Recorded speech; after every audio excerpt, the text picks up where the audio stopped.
Okay, I see we have a couple of people out there. And you know what? Today we are one person away from having 5,000 subscribers, which, it's not big for a lot of people, but it's kind of cool. I'm just going to give Dr. Judy a call and see if she's there. Let's see.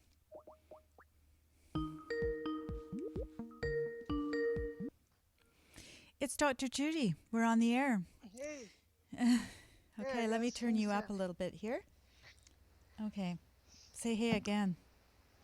Hey, There we go. and That's and better. and hello to some special folks east of here in the UK. Over the big pond.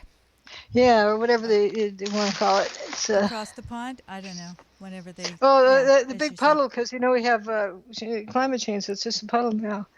That's that's right.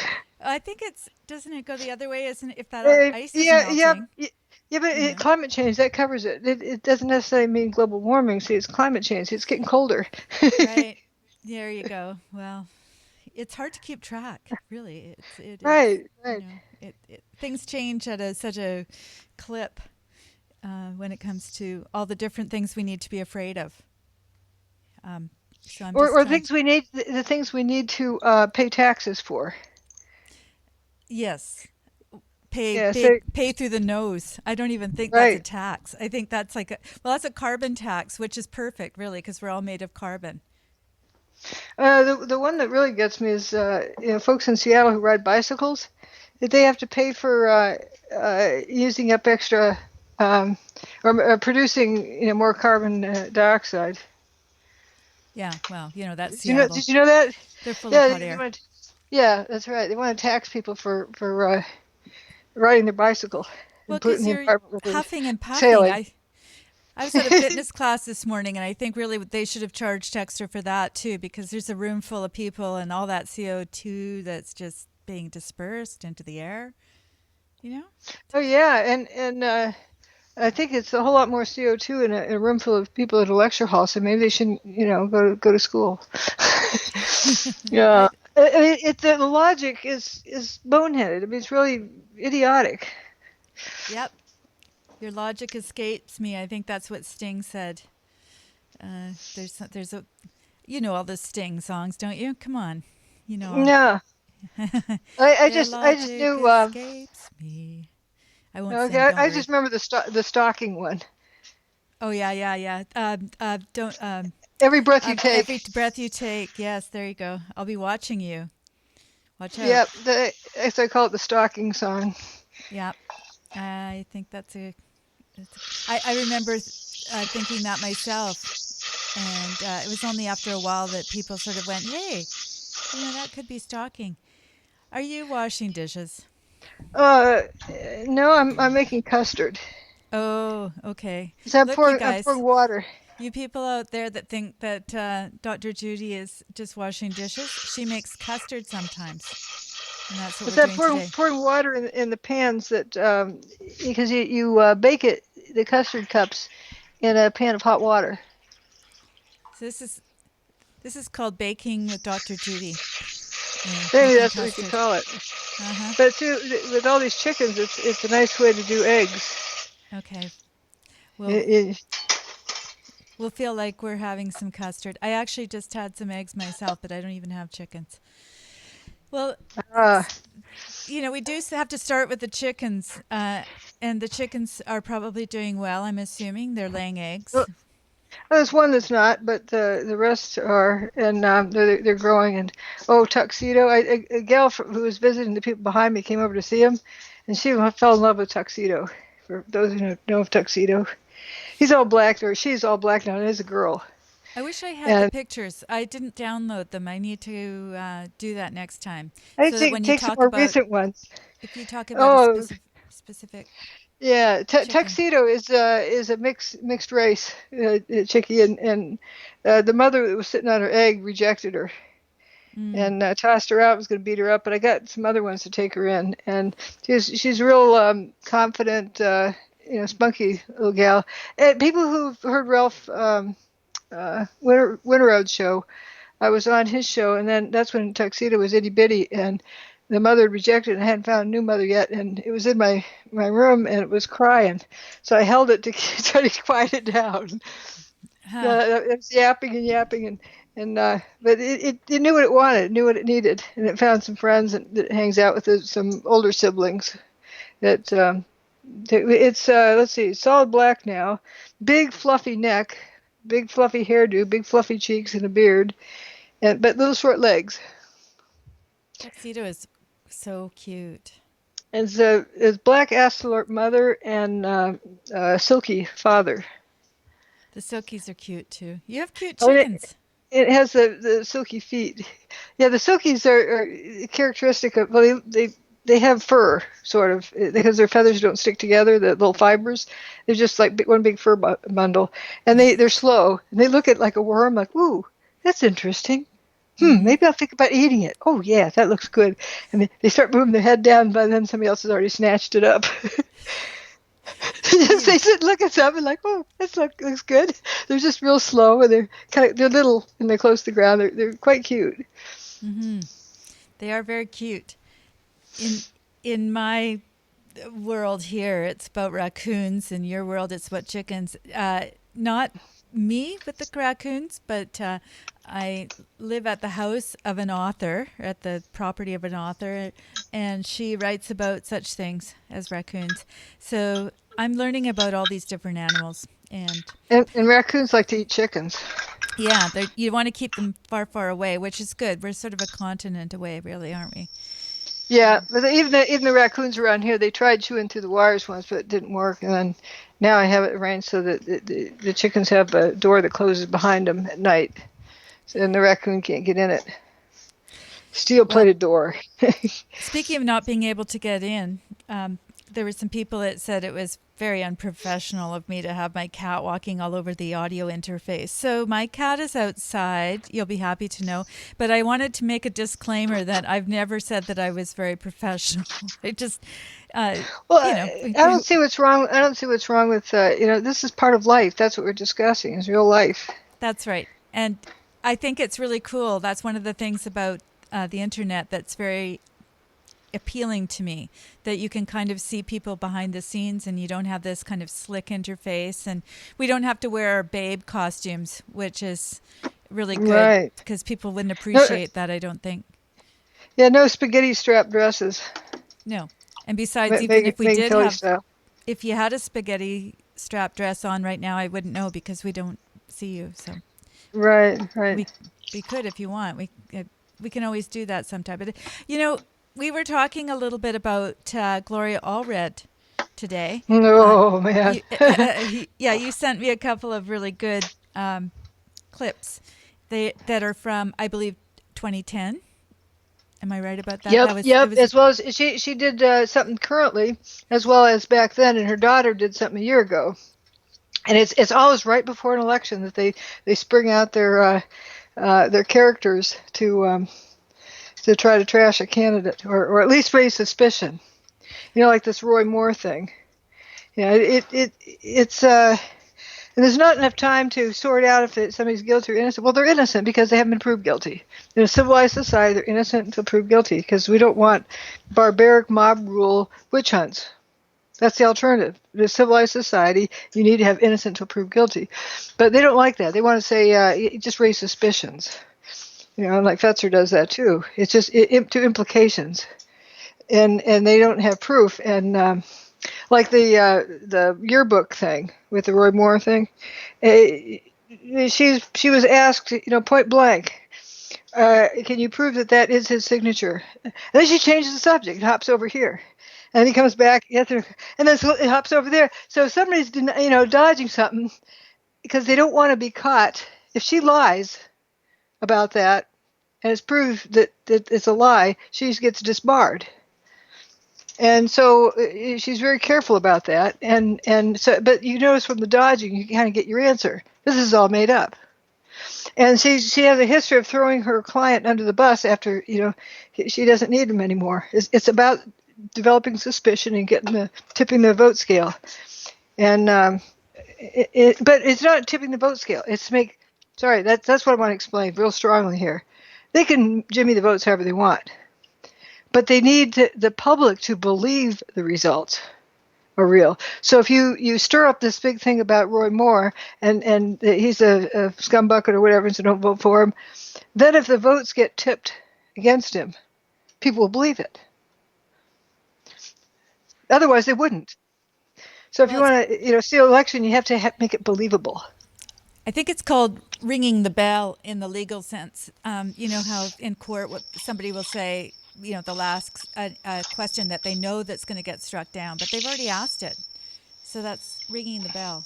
Yeah, but this isn't so much that. It's, somebody can be totally innocent, but this just making this cloud of suspicion around it would make people think, even though they would vote for the candidate, it gives them a reason to believe that maybe other people won't. Right. So when they rig the vote, however they do election fraud, and then it is tipped the other way, people then assume, oh, it was because of the accusations against Roy Moore, and that's why people say, voted for the other guy. Right. They just create that atmosphere to make it believable, because Well, otherwise, yeah, that's what I was kind of getting at. That it rings a bell that can't be unrung, and it makes us go, oh, So anything that happens after that has to be now defended because somebody's come out with something, even though it's totally specious, it's totally Oh, right. No, out in left field. What I was Okay. getting at, it has nothing to do with that. Okay. Guilt or innocence, whatever. It's just about creating this cloud of suspicion, and behind which they can rig the vote to come out how they want and have the people believe that it's that way. Let's say, before all that, 95. This is hypothesizing. 95% of, for illustrative purposes, 95% of the voters are voting for Roy Moore. Well, then they launch this thing, and then they behind the scenes rig the vote and add votes in and subtract votes off. However they're going to do it. It's a very regular thing that happens. So then when it comes out that he loses by five votes or something, they make it just close enough, but far enough away so it's not an auto recount that gets triggered. But then people will believe that. They'll say, oh, people must have changed their votes because of those allegations. So people believe the vote rigging. I mean, they don't realize it's vote rigging. They believe the outcome was cast from real cast votes. Even though it's like electronically changed or however, there's a zillion. I really heavily evaluated the Ohio vote. It's not. It's not about one part or the other, because that was, getting Bush in, and how that got rigged. They're not going to pay for a landslide, so they wait until the last few precincts, and especially precincts that are known to be more, Republican oriented for Bush, and then they know just how much they have to add more votes in and tip it, because they're going to pay for a landslide, right? For those of you that don't know, we're not really talking about partisan politics here. We're talking about Right. Techniques of techniques yeah, of crowd being able manipulation. Crowd manipulation, getting people to have groupthink rather than thinking for themselves, critical thinking, which is kind of what we go back to on this broadcast for those that haven't tuned in before. It's really about Dr. Judy explaining again how evidence is needed to be able to draw any conclusions about a thing. Yep. So exactly, and the evidence in that Gloria Allred thing about the signature in the yearbook, can you say for certain that is his signature? And she starts beating around the bush and so forth. In other words, she's not going to. She can't. She just wants people to assume it is. Right. So that's why I think it's important when you're trying to decide about these things, even though you shouldn't even decide because there's been no proof. It needs to be proved or somebody's innocent. Bang. If you don't know how to decide it, but if somebody's dodging around like that and won't commit to that, where's the beef? Well, I wanted people to listen to this Mark Levin cut that I'm not going to play the full 9 minutes, but right. Let me give a prior thing. I heard that she was doing some shenanigans just before an election in California. Right. So the person who had to appear to lose votes from popularity or whatever, they have an illegal housekeeper. that's undocumented or alien, whatever word you want to use, and so they raised suspicion. They did that with who's the I forget the vice president candidate's name is a woman, and they found that she was paying a housekeeper without turning Social Security earnings or something, and then she had to withdraw from being the vice presidential candidate. Yeah, I forgot.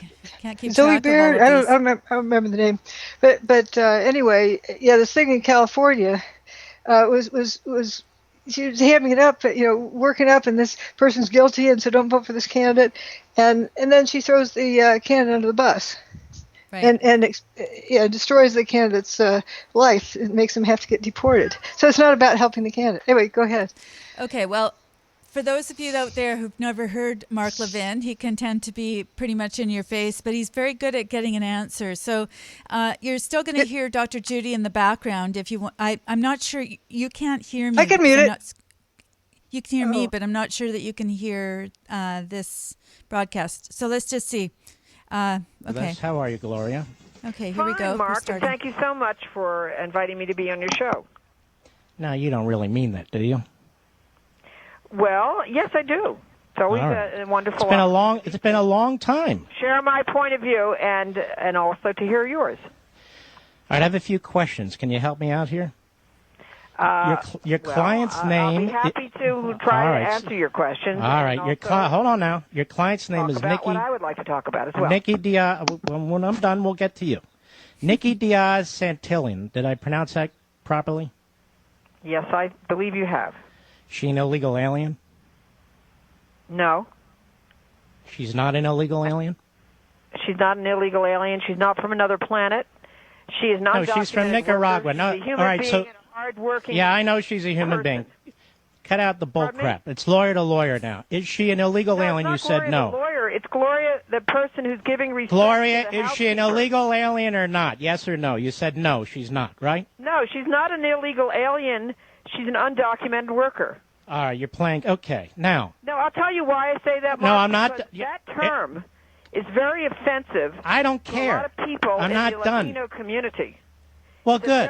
I'm talking. Okay, I don't care, and you're obviously already being argumentative, and I asked you a simple question. Now, here's the next question.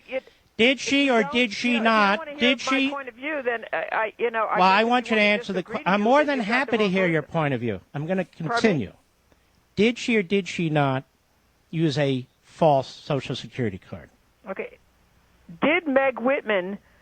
Are you going to answer my question, Gloria? We'll get to Meg Whitman in a minute. No, I'm happy to do that. Did Meg Whitman? Excuse me, I don't represent the illegal alien or Meg Whitman. My question is, is she your client, this lady? I'm asking. I will say this. She is my client. You're talking for about what purpose Nikki. is she your client? What do you represent her for? Pardon me? You just cut out. I said, for what purpose do you represent her? She just cut out. She's your client. What do you represent her for? I am her on legal what matter? advisor. You're her attorney advocate. on what matter? And we also filed a claim. Do you have any background in immigration whatsoever? Can I finish? You asked me your question. I'd like to answer your question. Well, you're very slow off the mark. Go ahead. I've been accused of many things, but being slow with an answer has never been one of them until now. Well, go ahead, answer. So, you represent her for what purpose? To answer the question when I'm being interrupted. So let me give it a try and see if we can get an answer. All right, here's the question. Let's start over.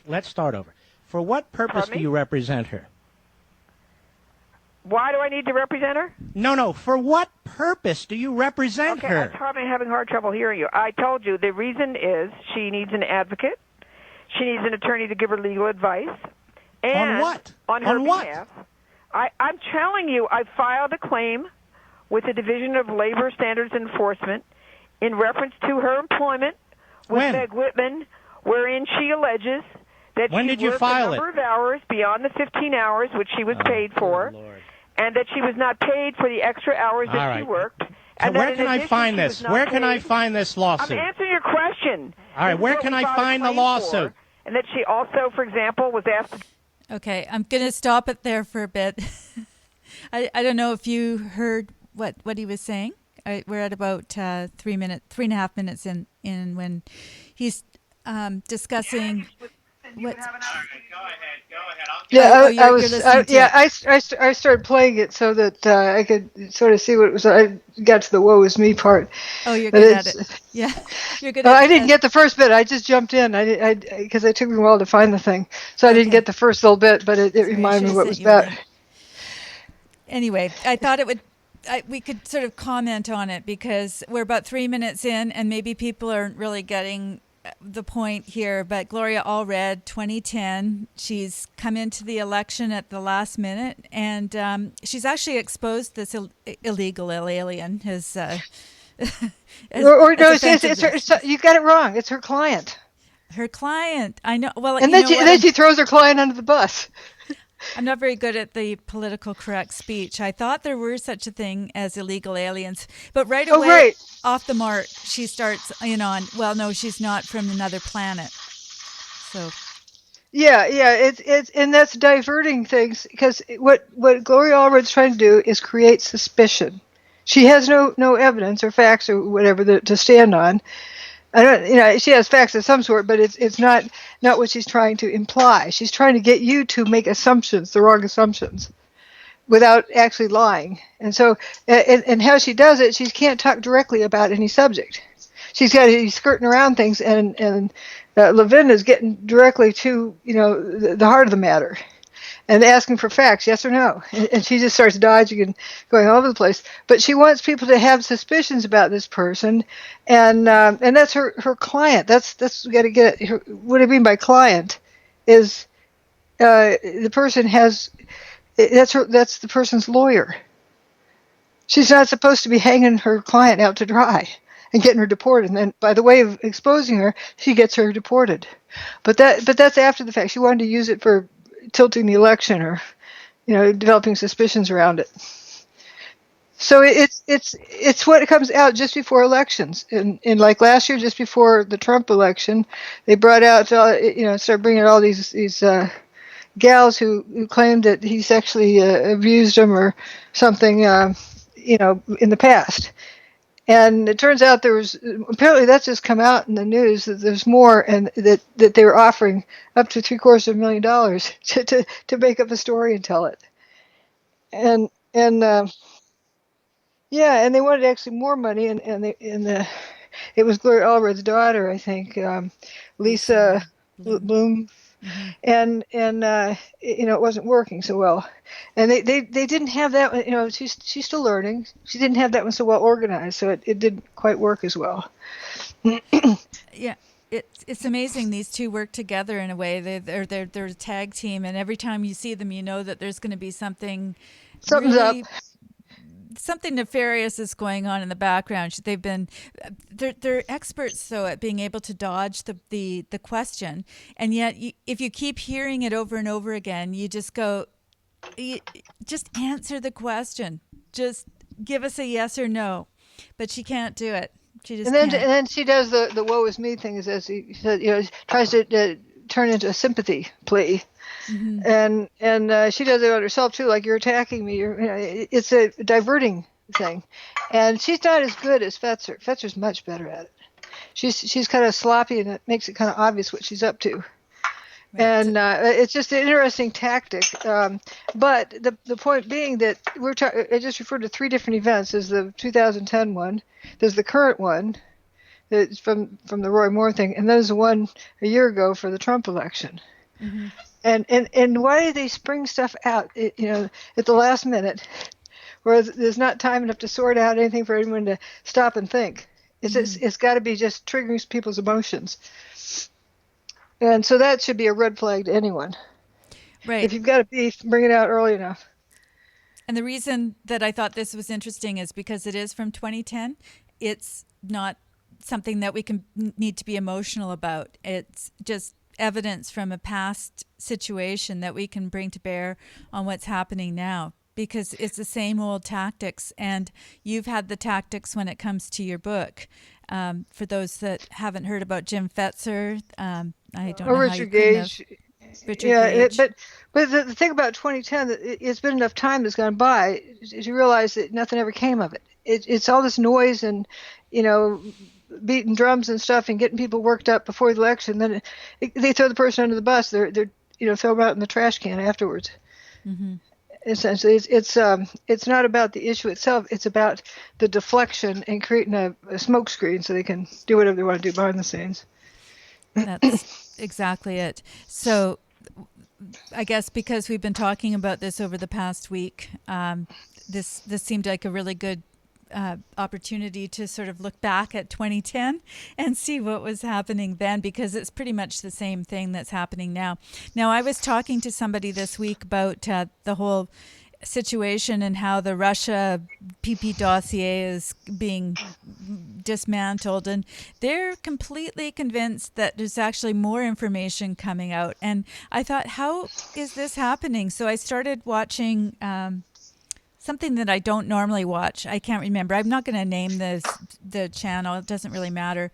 But I like to go over and see what other people are saying. Not a word, and not only not a word, but if they do mention it at all, I'm contradicting myself actually, because there are some words, and when they do mention this, they're actually saying, oh, we're starting to corroborate some of this information, and they're suggesting that the Mueller investigation is still on and that it's about the Russia situation, when in fact that's all been put aside. And the debunked, exactly. That's what I'm getting at. It's to lead you to make a conclusion. They're not lying. They're just leading you to form it in your own head, and it's a lie there. Mm-hmm. They don't explicitly lie, but implicitly they do. Like when you swear to tell the truth in court, the whole truth, the truth, the whole truth, and nothing but the truth. In other words, it's against the oath if you're putting leading innuendos. Yes. That's where that phrase comes from, because that is how people get manipulated. They start making assumptions as to what it means. And so that's a lot of the noise, the training that we're going through. And, it's very similar to training animals. And, as much as that might not seem like a nice thing to compare people to animals, it's exactly the same thing. It's, Pavlovian. Do this and get this response. And I guess the way to untrain people is to really start seeing the tactics that are being used. Do you agree with that? Is that what yeah, we're trying to do here? Exactly. And to realize, when you see some noise going on, and to know that they're trying to run you like a marionette. Mm-hmm. And like, as my grandmother would say, like a pup on a string. Mm-hmm. That you as though you aren't thinking for yourself, and they're going to jerk you whichever direction they want to pull you in. And so to realize when emotional events are coming, especially before elections, this is a big, strong pattern. Just before elections, there's events going on. And there's all what they call the October surprise. And they're always going to launch something out to try to shade the result. They don't want you to vote for who you want to vote for. Mm-hmm. They want to shape your opinion without facts, but just to put out suggestions. Mm-hmm.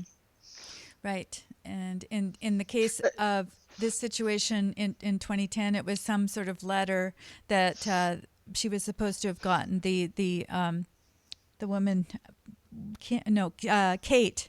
I think her name was Kate.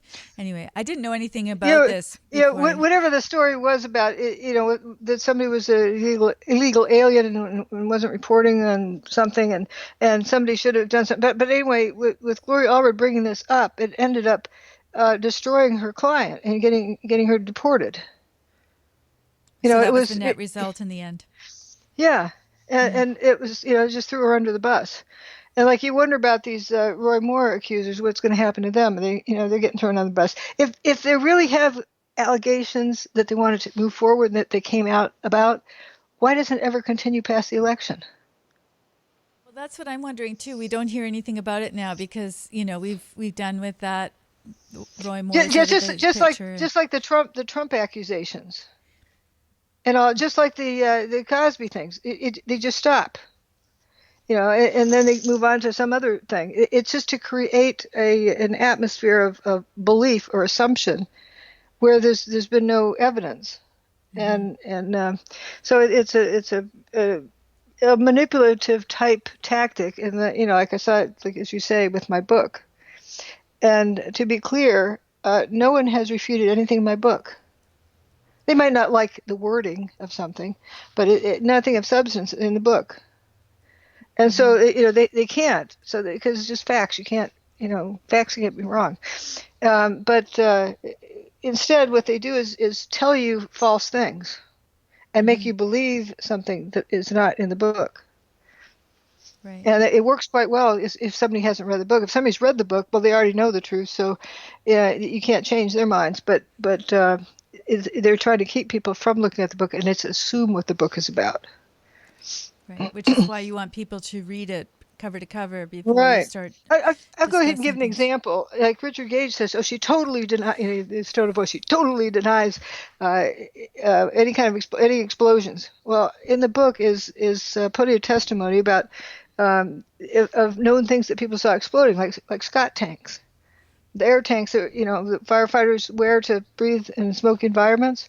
Those were on the fire truck and exploding on the fire truck. That's weird. Mm-hmm. So why isn't Richard Gage talking about that?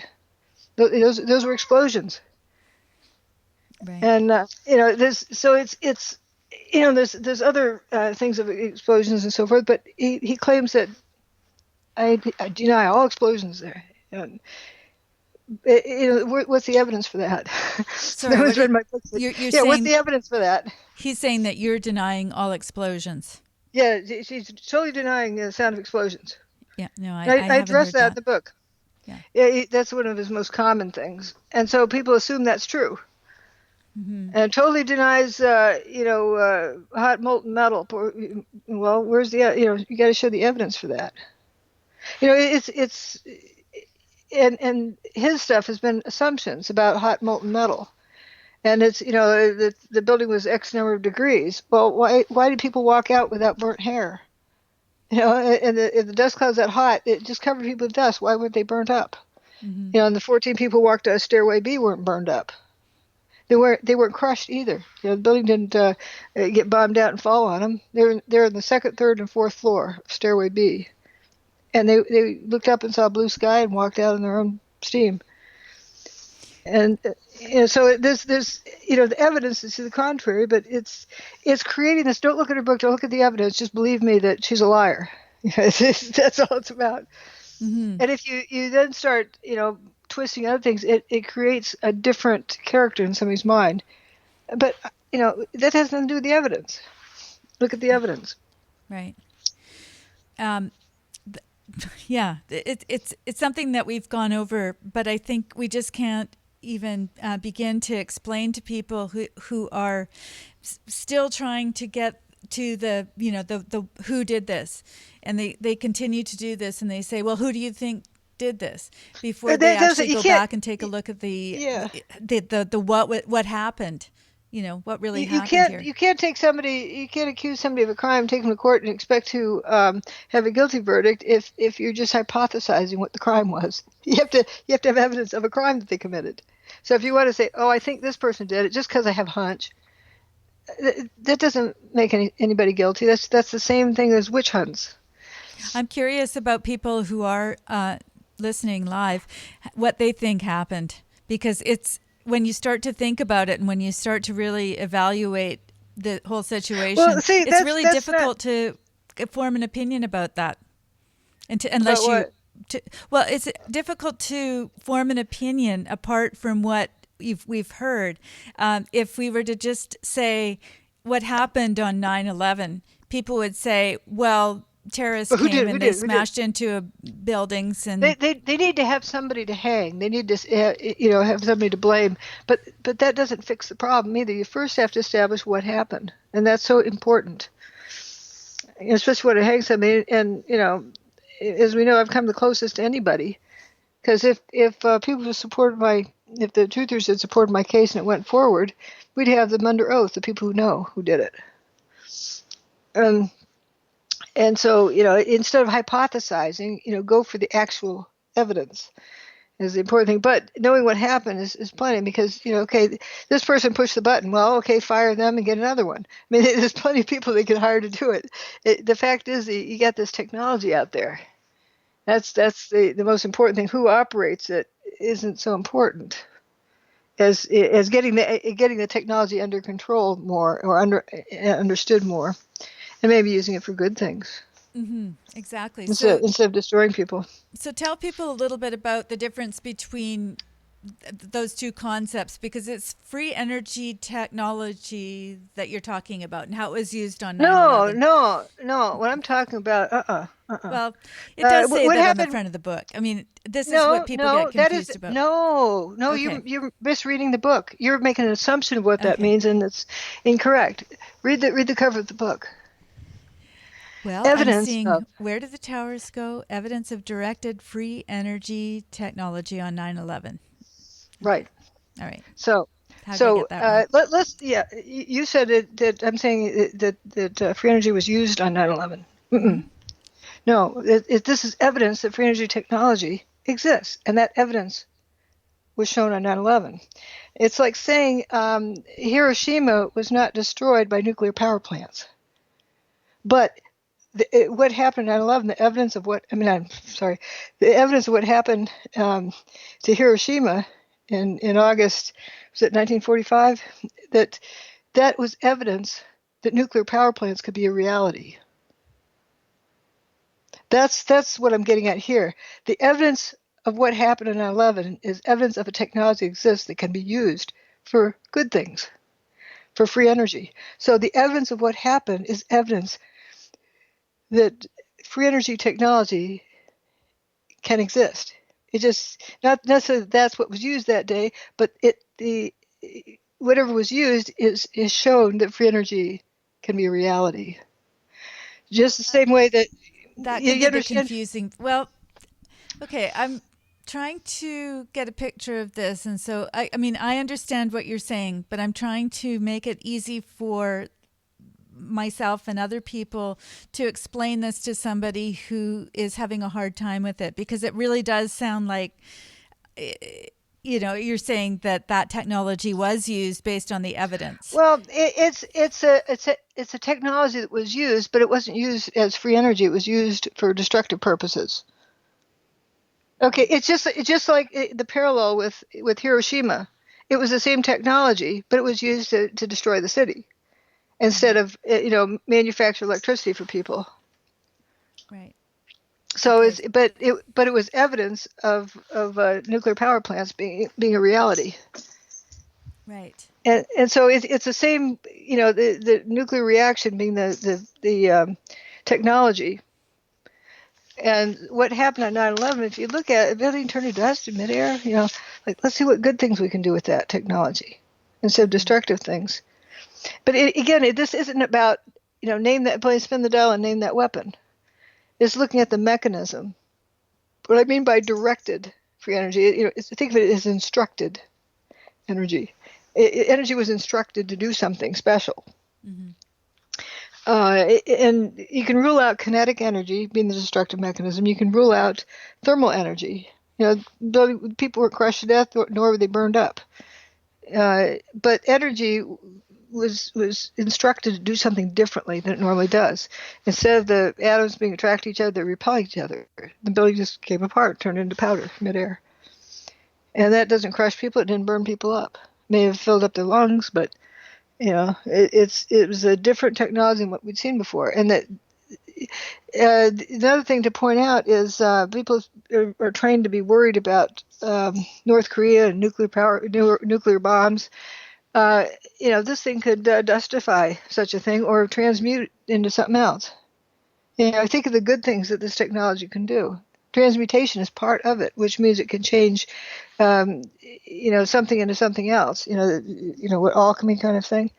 So if you have like Chernobyl, you could clean up Chernobyl that way, if somebody wanted to. But things are the way they are because somebody wants them to be that way. That's what I like to look at it. That's an interesting concept. We think of it as, powering our cars or being able to heat our houses or that sort of thing. But there's so many other applications that this technology can be applied to. Mm-hmm. if we And that look at it. evidence is in my book. It's parallel evidence I show, and I show the evidence of what was used in 9/11. I mean, yeah, the buildings turned to dust, as I say, dustified. Well, that means the technology exists that can dustify things. Now, what else can we do with that technology? And you look at the details, and it's transmuted things into a different element. If we can do that, you have a chance of trying to figure out how to change, like Chernobyl, or you can dustify, uh, a rocket with a nuke on it going up from North Korea. If that was of some interest, but they'd rather people be afraid of it. Do you think that there is actually this technology available, and that's why the folks in charge are basically saying, not to worry, we've got this taken care of, that there could be something that we are not aware of, that, like No, you just said there. I think the point is to get people worried and get people scared, because then they eat out of your hand. Right. They do what you want them to do. And so, but what I'm trying to tell people is that's shouldn't be a concern, because it's the way it is because somebody wants it to be that way. The crew is in charge, of how they want it to be. And so, just like the thing in Japan, that power plant. There's various things that can be done that we can see through the evidence of what happened in 9/11. That's the big thing. The evidence of what happened in 9/11 is evidence that such a technology exists that can do these other things. That's why the subtitle of the book is Evidence of Directed Free Energy Technology on 9/11. Now you see how it works? This is evidence of this technology. It's shown on 9/11. Now, what do you want to do with it? You want to use it to beat up people? It's like a hammer. You want to use it to beat up people, or you want to use it to build houses? Right. And Exactly. it's just evidence of the hammers. It's existing. Um, so That's a really yeah. good way of putting it. I like that. Oh, thanks, thanks. Good. And let's see. There's something else I'd like to talk about today. Yes. Sort of back to the Jordan Peterson thing, Mm-hmm. and the deal of transgender. Yes. In identifying, there actually is, such a thing as transgender. But I like what Jordan Peterson says. The ones who've written to him and are glad he's doing what he's doing, and please keep it up. They say the only problem they have is they want to be the other one. They're male, they want to be female, or female, they want to be male. Right. Whatever they're not. And right, yeah, they want to be the other one. They don't need to be a zillion different other things that need pronouns, and they're embarrassed by all that. There is a different kind of thing we can talk about after that. It's a specific thing. It's a really tough problem. The androgen resistance. In the womb, the boy baby doesn't get enough testosterone, or that, or its body doesn't recognize the testosterone, and so it underdevelops. Now that's a different issue. But this transgender thing is very real. I don't know how there's not that many people, but there could be a lot more people in this category, not necessarily transgender. And what I want to talk about is, and I haven't heard other people make this connection, but chimerism. And what that is, explain to the audience. I think we have enough grown-ups here who understand how it works. The fertilized egg is coming down and implanting in the womb. And let's say for some reason you have more than one, and you get fraternal twins or fraternal triplets. That's much rarer, but you get fraternal twins. As it happens that at a point, in the early stages, the two sometimes merge into one. The two twins become one. And there's various outcomes of that, but often people don't even know it. That they have a twin within somebody. And one example is a woman who had two kids, and her husband, they split up with her husband. She wanted to get welfare, and they need to do DNA testing to be sure that's her kid, that she's not bringing him as a prop to get welfare. And they test it, and her estranged spouse is definitely the husband, or whatever. I don't know if he's he's a boyfriend or a spouse. But I think it's whatever it is. The father. They definitely know that's the father, but she's not the mother.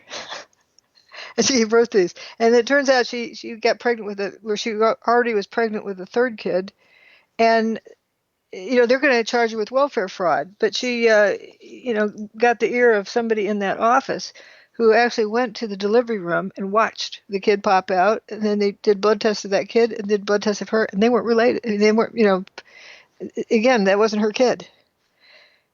And they go, okay, is this a surrogate kid that, somebody else's kid? So it starts looking weird like that. And there was another case of a woman with who needed a kidney transplant.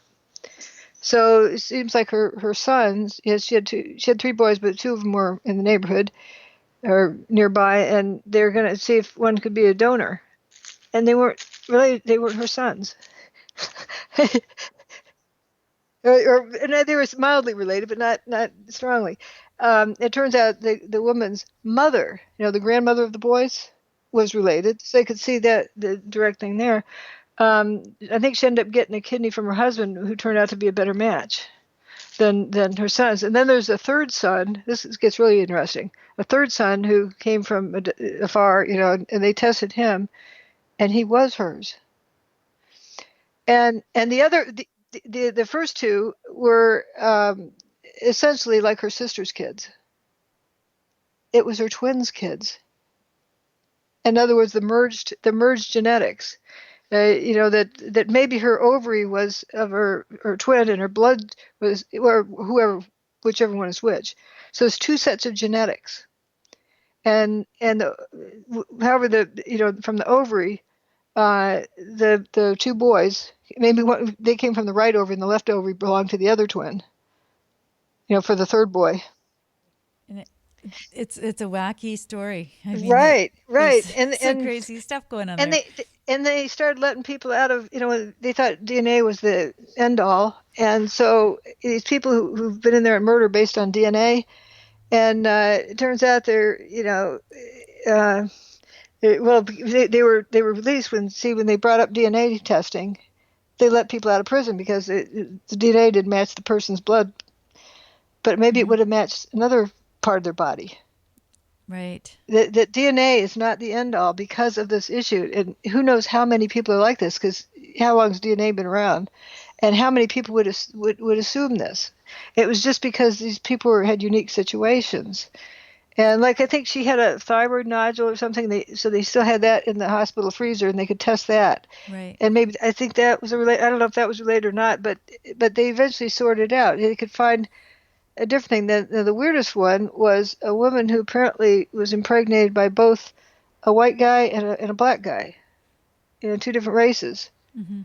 And the baby had, it was a chimeric baby. At least it had it was all one race. The face was, but below the waist, from the belly button on down, it was the right half was a black male and the left half was a white female. That is absolutely bizarre. And you see this line, and I think some friends of mine in the UK sent me a link of a cat that was like that, half and half. And so things like that can exist. So if you can have, one ovary that of one chimeric twin and the left ovary of the other chimeric twin, that's what it was with this woman with the kidney issue. I assume that's what it was because she had three boys and two of them weren't direct related to her. They're like a siblings kid, and the third one was hers. How else do you come up with that? Or if you have like the one accused of welfare fraud, and I don't know what they end up testing. The hair follicles, they even found those can vary. If you have this merged two fraternal twins merge, it's possible you could have a liver from one twin and a kidney from another twin. Mm-hmm. If you can have different organs with different genetics, why not having a female brain with male genitals? Right. And I actually have a Time magazine article up here, how a man's unborn twin fathered his child. I'm not sure if that's the one that you were referring to earlier, but this is another situation, I think. Mm-hmm. But let me continue with this. And Mm-hmm. so there's a particular video we talked about earlier, Josie Ramirez, Yes. and they're reviewing her situation at age 9. But mother went back and said how the kid was, as a child. It was born Joseph, and it was a boy, and they tried to dress him in boy outfits, and he had a little sister and wanted to wear little sister's, fairy costumes and girly stuff, little frilly tutus or whatever they're getting into and dressing up. And okay, and then it started getting more extreme than that. And then the kid had temper tantrums, didn't want to wear the boy clothes, and then was hard to handle at nursery school and all. Was a handful. They had, I think they said on 9 or 11, I forget which medications, Prozac, ADD medicine. I mean, a whole bunch of stuff to try to control the kid. And then it came to a point where the they took the, I don't forget which happened first, but they took the kid to the pediatrician at age 6. And there's toys for at pediatricians' offices, and the little kid pulls out, little boy Joseph pulls out a doll and sticks it under his shirt and starts breastfeeding it. Like little boys don't do that. And the child from birth was believed it was a girl, and so it makes perfect sense that. And then they go through the all the difficulties with they're overseas at the time, and they let the kid wear girly clothes at home, and no more medication. Everybody's happy. She's just running around fairy costumes, being happy. But then goes to school. And then the mother decided to let her go to school in a dress, and the bottom fell out in the neighborhood. That was a big problem. So the military transferred them back to the U.S., and I think she homeschooled the kid for a year, and then put her in a different school. So it's a her. Yeah, it's definitely her. And consistently, the kid was a girl, and it looked a very cute one too. At age 9, they took her to a specialist to see, because she was worried about puberty, and then she was going to get Adam's apple and hairy face, and it was irreversible. And I like her description that says she's a girl with a birth defect, the male genitals, and she almost removed them herself. And just didn't want that. He's a girl. It doesn't belong there. And so they worried about getting Adam's apple and facial hair. I went to the specialist who said, "No, you're not near puberty yet." And then they came back 2 years later. Yep, starting puberty. So they put her on blockers, giving her a couple more years to still think about this carefully. Because once they make the decision, there's no going back. Before they start giving her female hormones and that kind of thing. But imagine that from birth to age 11, consistently. And how many little kids go through phases, but not that long. And yeah, little boys, that's one thing I've noticed from my nieces and nephews, little kids who haven't even met other kids yet, toddlers. A little boy finds a stick and it's a machine gun or a sword or something like that. It's a weapon. And little girls, it's a horsey to ride. There's just different behavioral things like that. And that if one was pretending, you couldn't pretend that long. They'd be wanting to do something else. They couldn't pretend from birth. Well, I think this thing of there being two genders is the important part to me, because it's, one is moving over to the other gender. We're not talking about identifying as It is one of 60 different I keep pronouns. going back to the rabbit, but people actually are saying that they identify as rabbits, so I'm just using that as an example. Yep. We're, Yeah, that's what I love. I love Jordan Peterson's statement is, people they just want to be the other one, like one or the other. mm-hmm, But there is right. that other category. It is a male, but it's just underdeveloped. Uh-huh. And how that it's a sort of like something that went wrong during pregnancy. The baby was insensitive or resisted the testosterone in the system and didn't react to it. So the male parts didn't develop. And years ago, I don't know what year it was, but like a couple of generations back, they would decide to make they could cut up, make a female body parts and cut off the male body parts and just choose. This is not a hermaphrodite. It's just underdeveloped male, and that causes lots of problems. Mm-hmm. They're trying to make it a girl, and its brain is a boy. Mm-hmm. It's just underdeveloped, and so that's another can of worms. And they're realizing now not to do that. So that's good. Well, this is a very difficult one for people who are into the white hat, black hat paradigm, as I call it. It's, where they want things to be one or the other. And particularly if they have certain belief systems that, and I'm one of those people that thinks things are created and that they have a certain amount of I guess just cohesion to them, that there's something cohesive about the universe. And this seems to be something that is not cohesive. And so, like everything else that man has interfered with, there's things like hormones in the plastics. There's things like people Mm-hmm. taking birth control pills, and that's only been happening in the last 60 years, really, that the birth control pill has come in onto the scene. And of course, there's that idea that the hormones are getting back into the water system, and that's causing a lot of the problems. I won't define it as problems, but it's causing a lot Yeah. of the defects or the crossovers between male and female. So part Well, of this actually I don't could be know. Yeah, I don't. I used biological. to think that more just as kind of guessing, but it doesn't cause the developing fetus that's a boy. It doesn't cause it to underdevelop because if female hormones are not the opposite of male hormones, and so it's a male body, but it's lacking.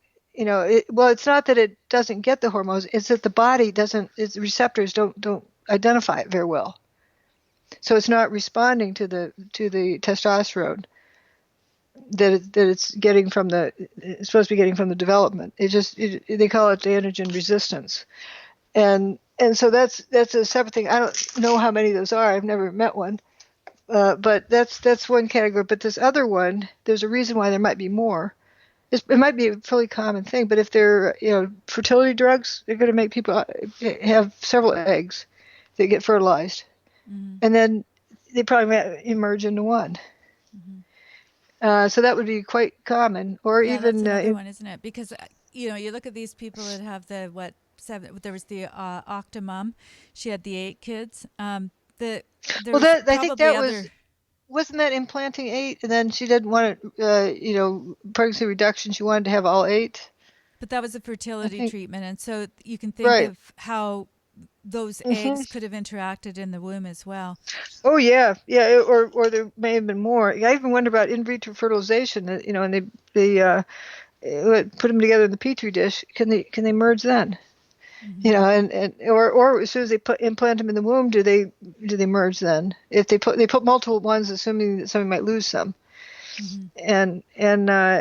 But the biggest thing is giving somebody hormones that cause them to release more eggs. They're supposed to be just like one a month, they alternate, usually one from the left ovary one month, next month the other ovary, and so that's how I think you get kids that don't have the same mother, like that kidney transplant woman. But I think there can be more of the chimerism, the chimeric twins issue, the merging, because of our culture, Mm-hmm. as well as some other issues.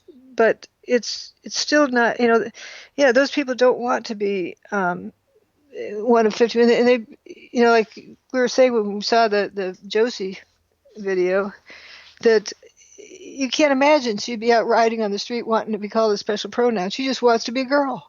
Yeah, that's the big thing. I think that's the issue. I've got it playing in the background, by the way, so that people can see the images anyway. And you can see there's a picture of her on the screen right now as she's deciding to become a girl. But I think this is the thing that we were talking about last week with Jordan Peterson, is that you've got all these people that are demanding that and becoming quite strident about being addressed as a particular pronoun. and that's their issue, rather than some of the other things that we're seeing here that Josie's dealing with that are very they're systemic. I'm not sure exactly. They're biologically there, and Some things may be, or it could be just the in thing to do. It's the latest fad. But the that's one validity interesting. I could give it, but I can give it some of it a validity, is that if you were one of these babies who was supposed to be a boy but didn't develop enough, and so then they messed you over and tried to change your sex and or whatever else, and so you'd be pretty ticked off. Mm-hmm. You feel like you were shafted by life and be angry, and you want special treatment. Right. I'm not saying it's not justified. It's just one understanding, but I don't think there's that many like that. I think it's mainly, there's a variety of how much sex drive people have. There's a variety of how, if somebody's a tomboy, they're still a girl, but they're a tomboy, and maybe they get confused, but they need to feel special. Everybody wants to feel special. And it's a fad, it's a bandwagon to get onto. And they get their talking points just like truthers. They don't stop and realize what thermite does, and it doesn't match the evidence, but they still are just gung-ho on it. So if you have that, the what do you call it, transgender thing with the pronouns as a bandwagon, you get people who are just adamant about it without stopping to think. And everyone does want to feel special, just like the disability, age of disability abuse, overuse. Like, I need twice as much time on my test because I'm a slow reader, and I can't run as fast as the world record holder, so I get a head start. And so if you're not good at one thing, do something else that you're good at. Well, I'm going to take you up on the reader thing, because that's something that we all have to do in school, and we are judged on it. And that's Yep. one of the things that I have to say that was a really difficult thing for me in school, because I was dyslexic and I didn't know at the Yep. time. There wasn't a word for it, Yep. but you're told that That's you're right. careless and you're stupid and all the rest of it. Right. And if I could have chosen not to do the reading, or do something else that I could prove myself in, that would have been great. But we are forced into doing that particular activity in school. Yeah, I don't like that. Like, the SAT test is a time test about how fast you can answer, you color in the dots, and answer the questions. And that's again part of this culture of how the indoctrination system goes. Those aren't more intelligent people who can just spit back, memorize and regurgitate, who can do it the fastest. You don't have time to sit and contemplate. You're not, get rewarded for how well you can think and contemplate. Mm-hmm. But it's a rigged system. But this other thing, it's gotten way out of hand. Yes. And so it is a bummer if you're that way, but that's the way you are. It's like how I think of it is, somebody who's 5'2" wants to be on the basketball team, and so they get to, get a head start to the basket to make a basket. And being on the basketball team doesn't make them taller. It's just how they are. It's not the life they necessarily want, but it's the life they have. And they need to deal with it. And life is not fair, and so you can't demand it to be fair. Just like these would-be boys who are underdeveloped. That's too bad. It's the way it is. Kicking and screaming doesn't change it. It's just what it is. It's the life they have. Mm-hmm. And like I say, I can appreciate why they'd be kind of ticked off, but at a point they need to figure out how to make the best of what life they do have, instead of the life they wanted to have. I think for me, it's this idea that you spend so much time in your life, I guess, trying to decide what you are, that you can't actually be who you are as the person that you're created to be, because Right. you're so tied up in identity. And if we all did that, I think we would all have issues about, not being understood adequately, or not feeling like Not we're tall totally enough, and not, comfortable yeah. in our body, whatever the Yeah, problem there's is. a whole lot of things that you wish were different, and I think it is so important to figure out, the life you do have and live it to the best you can. As Bill Cosby said, forget about racism, just live your life. And I think that was coming from the same sort of place. Is, are you going to focus on racism and way I've been shortchanged and I wish I would, no, just live your life. That's the life you have. It's not necessarily the life you wished you'd had, but it's the life you have. Now, make the best of it. Instead of living, regretting and angry. And so, I don't know quite what this social justice thing is with the, like that thing we were talking about before with Jordan Peterson, that these folks were just tackling him and spieling off this list of their talking points. They didn't want to think. They didn't want to understand. They were just angry. So What are they angry about? And let's go work on what you're angry about and fix that. Instead of because what is kicking and screaming, getting angry? What is that accomplishing?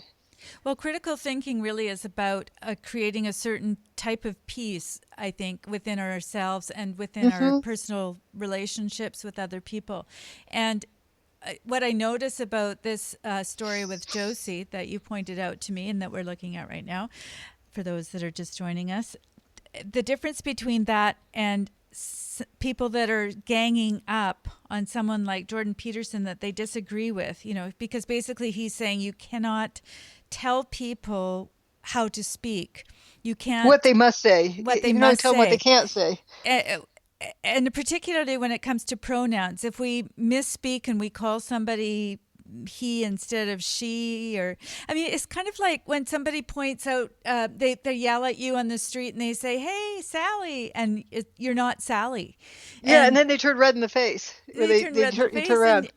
And you just go, I'm not Sally. It's a big deal. And you walk along. I'm not a boy. I'm a girl. Some people mistake me for that. And I think the person who says that, who does, accidentally calls somebody Sally, they are more embarrassed than the person who they misidentified. This is true. And the last thing they need is to be hauled off to court to the speech police, the pronoun police, to be told that what they did was now criminal or it's actionable in some way. Instead of, I've had somebody from behind, they say, "Hey, sir," and then they turn around, sorry, ma'am, and they just draw bright red in the face. Yeah. And it's I feel sorry for them. They weren't intending anything like that. They just misidentified. What the deal was, it shouldn't be a big, fat, hairy deal. But the folks who are angry, they're angry about something, but this isn't going to fix what they're angry about. And it would be good to find out what it is that they're angry about and go with that idea. Because we come from a generation where everybody had the short hair. I remember my brothers being sent home from school because their hair was too long. I mean, that was the kind of environment that I personally was raised in. They were a little bit older. So this was just a new thing where you had the long hair, but they could literally get sent home from school for having long hair. So when somebody grows their hair and they're a male in that generation, they didn't get offended when somebody thought that they were a girl. They kind of thought it was funny because they were trying to get a rise out of people. That was part of the agenda. That reminds me of that song, Signs Everywhere, Sign. Yeah. And somebody wasn't going to hire him, so he put his hair up under his hat, and then he went to get a job. Working for you. Yeah, he took his hat off and said, "Yeah, imagine," because he would hire him once his hair was tucked up under his hat. But it was, that was an identity kind of thing. But if you know who you are, there was a phrase that Josie said that was just excellent. When is she so glad to be a girl? And if people have problems with that's their problem. She said, I know who I am. Yeah. Yeah. And so she doesn't need other people to recognize something one way or the other. So this applies across the board, and I think it's with lots of stuff. With anything where we have a difficulty understanding it, perhaps, and I think that's often what it is. Because if I have a problem with the idea of transgendered people, it could have something to do with the filters that I'm using in my life or that I've learned. And why do you have a problem with it? Yeah, it's you are the one having the problem, not them. Right. But there are some legitimate problems, and that is where people are standing up and infringing on the rights of another person. Let's talk about Jordan Peterson again, or Lindsay Shepherd, where they are just going about their life, and maybe they do misspeak. Everybody does. But to have a bunch of people attack you and call you a Nazi and to ruin your career over Well, the she didn't fact... even she didn't even misspeak. She was just showing that the thing of pronouns is not a settled matter, and she And I'm showed. saying worst case scenario, you do misspeak. You do something Yeah, that's if not somebody does, intentional. right. And but I got to tell the story of John, a kid from the UK who was a wonderful kid. His family came to visit us when we lived in the Midwest, and he went to junior high with me. He was like a year younger, and he was told he was going to get to see what my school was like, so he brought his little school uniform. You know, little British kid with his school uniform, and he goes to school with me, and here's these. This is the first year girls could wear jeans to school, and they look like, uh, like play clothes. You know, they didn't look like they're going to school looking serious. And they saw him, and they all pointed and snickered. And he looked at me and grinned and shrugged his shoulders. He had a problem, and he knew it wasn't his problem. I was just amazed. I just so amazed that the health of that. He knew it wasn't his problem. That's their problem. If they didn't like the way he looked, that wasn't his problem. Isn't that cool? So I guess that's really the thing about when we come to a place. It's like reading your book. I keep going back to the book, but it's such a great lesson in knowing what you know, and whether it's your, sexual, your gender. I don't want to use their sexual persuasion, because I think that that's the problem right here, is that we keep talking about it as a sexual preference. And I don't think that's the issue here with Josie. We're not talking about sexual preference with the child. The brain didn't match the genitals, and there could be some confusion. And if the parent insisted on the kid dressing like a boy, and it was driving the kid nuts, yeah, I could see why the kid would be suicidal. Like somebody was complaining to about the doctor who gives them the drugs, the block adolescence, and then the cross gender drugs to make them the other gender. And they say, well, that's not right to be doing to a child. And, they don't know how to make that kind of decision. And the doctor responded, they make the decision to kill themselves. Because you can see why it would be very, if you know you're a girl, but you have to look like a boy, you short circuit. And so it's just, but that isn't every kid. It isn't a kid decides, oh, this week I'm going to be a girl. Next week I'm going to be a boy. It's not about that.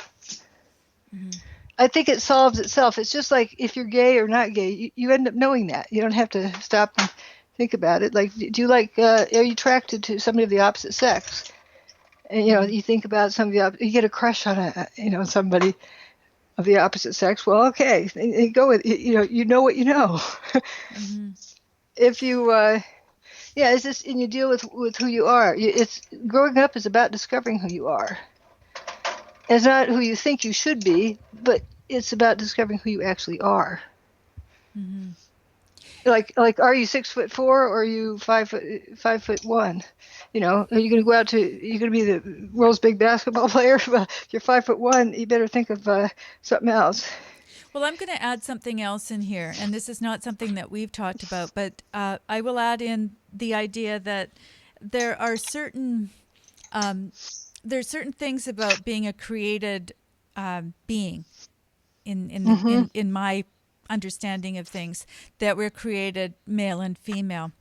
And so there are people who are following a certain set of it's the instruction manual, for lack of a better way of putting things. We see that the way that we can best live our lives is to live it according to the instruction manual. And whether you believe in the Bible or whatever it is that you hold to be truth, if something in life contradicts that, it's very difficult to work that through in terms of your spiritual understanding, and reconciling that with the evidence that we're talking about here. But there are birth defects. There are also injuries. Like if somebody ends up having to get their leg amputated and gets an artificial leg, you weren't born with the artificial leg, but it helps you. So it's dealing with the way you are and moving forward from there instead of sitting and whining and wishing you had your leg. And so that's how I see some of these things. But figuring it out, each person needs to figure out their own path. Yeah. And like if Josie has a second thought or something, she needs to figure that out too, before it's too late, because I understand it's irreversible. It makes somebody sterile, taking the cross hormone. But only she can answer that question as to what she likes. And fine. And this kind of goes to the character-driven side, because I really like the way that, we both have this idea that we need to be honest, we need to be truthful.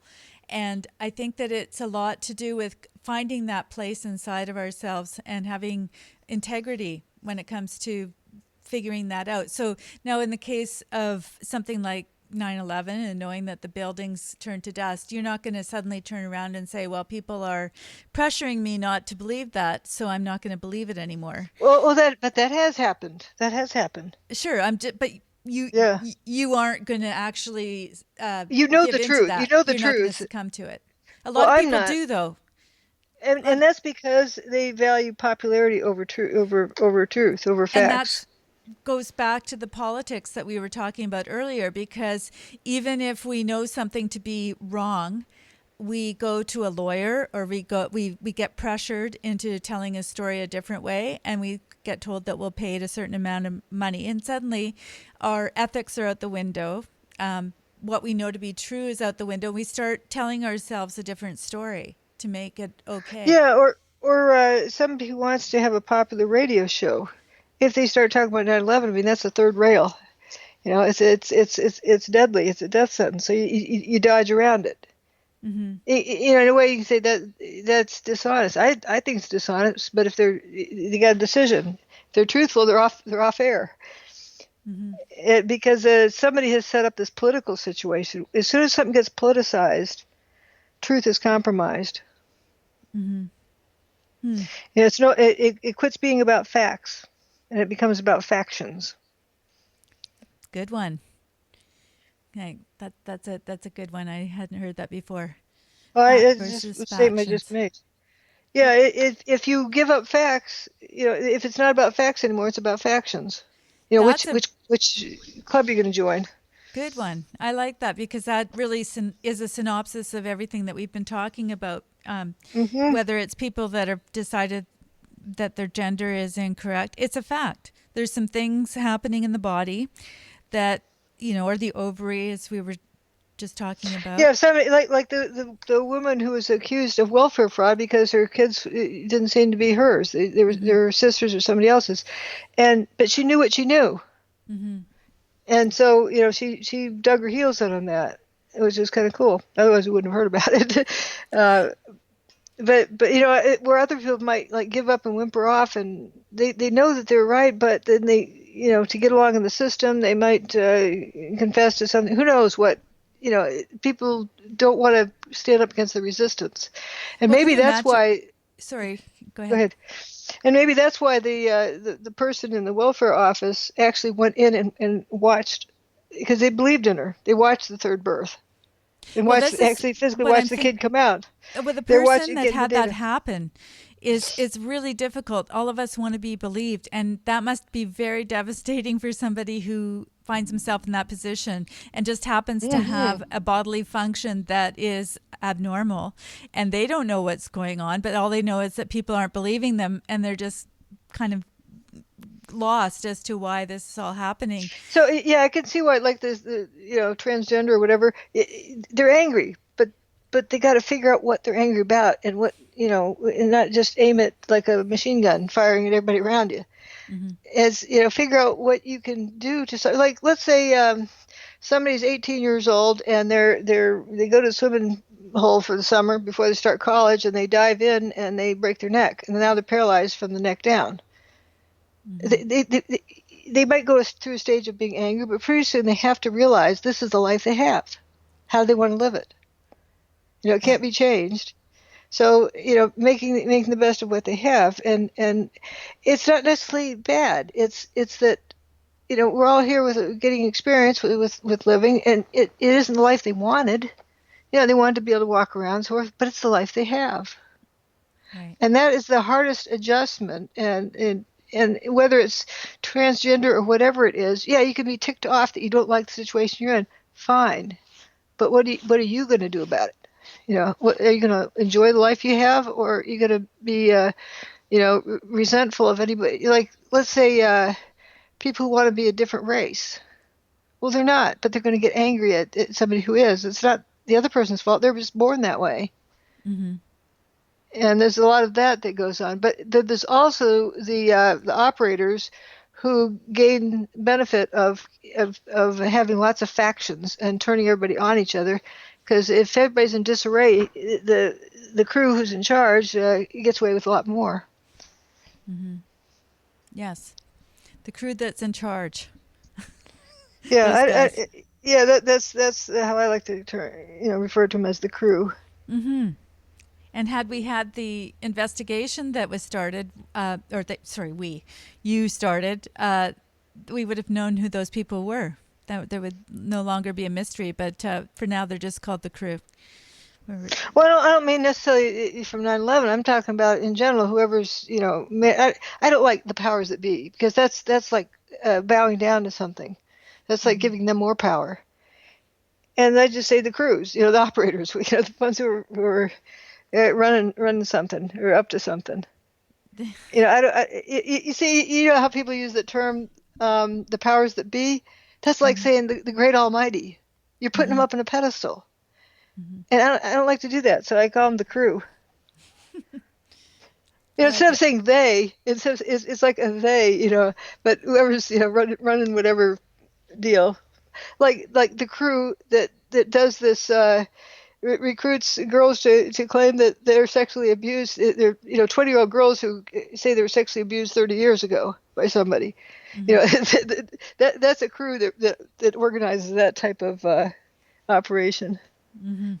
Yeah, speak of it, I just insert one thing here. It is interesting that the fashion now is sexual related accusations, but in 2010 and for probably 10 years before that, it was what do you call it?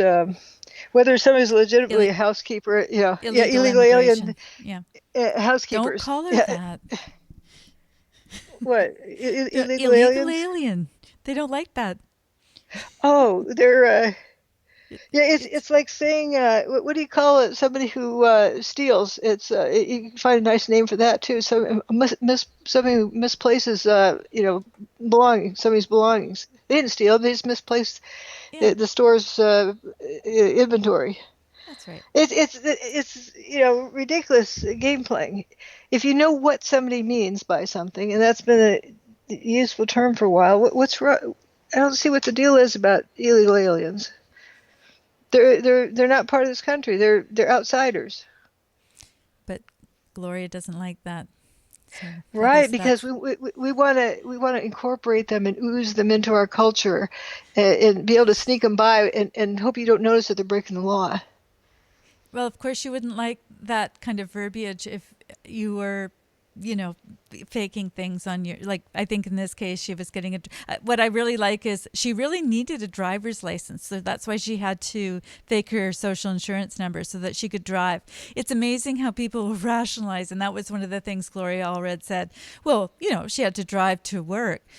Not that she wasn't entitled to a driver's license because she's an illegal alien. It's amazing, the doublespeak. It's absolutely fascinating to me. But and that's it. We're raising also a generation of this rationalizing things and excusing behaviors, like instead of just this is just the way things are. Like Johnny didn't bring his homework to school because he was delinquent. Mm-hmm. Instead of all the excuses as to why he didn't get his homework done. Now, I I wanted to answer this question because it's been on there on the uh, chat since we started. A person wants to know where they can get a signed copy of your book, and they've tried to contact you through your website with no response. So, Oh yeah, I uh, have that problem with my website right now because certain people have spammed the email, and it overflows the email box and jams up the email. But anyway, the gotta figure out how to change something about that. And I wish I could figure out how to ban certain senders. well, while you're, Um, I but just wanted to. anyway, Sorry, go ahead. there's a I don't know where they're located, but yeah, I'm not where the books are is the problem. And I Well, I'm wonder if going they to wanted to send suggest. me something to sign and send to them they can stick in the book. That's what I was thinking about, but that's a lot of work. And I've got kind of a plate full right now. Mm-hmm. Well, I'm going to But try and help as much as I can. And I do have a website, which I have up on the screen right now. It's called Character Driven, surprisingly enough, characterdriven.com. And people can go there. It's actually a little community of people. And it's a way of interacting with me and with other members of the community. I've revamped it. Last week, we were talking about Twiggy. Twiggy's not there anymore. And it's just a way, it's kind of a little bit of a Facebook idea, and you can actually belong to groups and that sort of thing too. But I'm going to see if I can help Dr. Judy by having people communicate with me, and maybe we can figure something out. But or if somebody can set up a venue, somewhere for me to give a presentation, and then people can come to that if they want me to sign their actual book. There you go. Uh, That's a challenge. yeah, So that's a. anybody that's out there that wants to have Dr. Judy speak and sell her book at that particular event, that would be great. Or And I will advertise it on Character Driven. if they bring the book, they get a book and bring it would probably be best because getting books there is another problem. And then am I able to sell it, Yep. in someplace? So It's a big because book. yeah, it's pretty heavy, but if I don't have a business license in that state, I can't sell it in that state. So that's what becomes a problem. But if you order it from Amazon or from this other sources and have the book and bring it is one thing. There if it's a big enough venue, it could ship books to it. Mm-hmm. But it depends on where somebody's located is the thing. But it would be wonderful to have a venue, give a presentation, have people there with their books. Mm-hmm. Mm-hmm. So there's something that you might want to think about. Anybody that's out there that's a really good event organizer or knows somebody that might be able to produce something like that, you can get Dr. Judy to speak. And that would be a great way to do a lot of things. You could ask her questions right there. You could see the presentation, something that we've done in the past where you've done your presentation on the show and we've had other people listen in and watch it. Maybe sometime we could do the presentation online again and people could tune in and ask their questions. But I'm just seeing what this person says. I understand if she's too busy. I'm about to buy the book anyway. Good for you. Tell her thank you so much for all she's done. Oh, thanks. And thank you. So I'm just and contact us again, and maybe we could have that person on after they've read the book to say what they learned. Yes, I agree. Well, we're sort of fleshing out what we'd like to be able to do. Now, a few years back, as I said, I had this weird idea because we were talking to somebody off air and they were kind of gobsmacked. That's an English term. It means that their chin was hanging down at a certain point because they didn't know so many things about what was happening on 9/11. So they were quite skeptical about Dr. Judy's work, and they came on and they had their definite ideas about bombs and all sorts of other things. Thermite. And we the only real rule was that they had to listen to what you had to say and go through the whole presentation. Or be honest, and I go faster through other parts, but where they're stuck, like say, well, tell us what's this, hang on, and then I showed this, there's not much debris left, and And then I'd ask him, but what about this? What about? Please look, where's the debris? You know, that was what I found. A lot of the problem is that people have this idea and they want to cherry pick what their talking points are, and argue about that, and boom, boom, boom. You know, where the about sounds of explosions.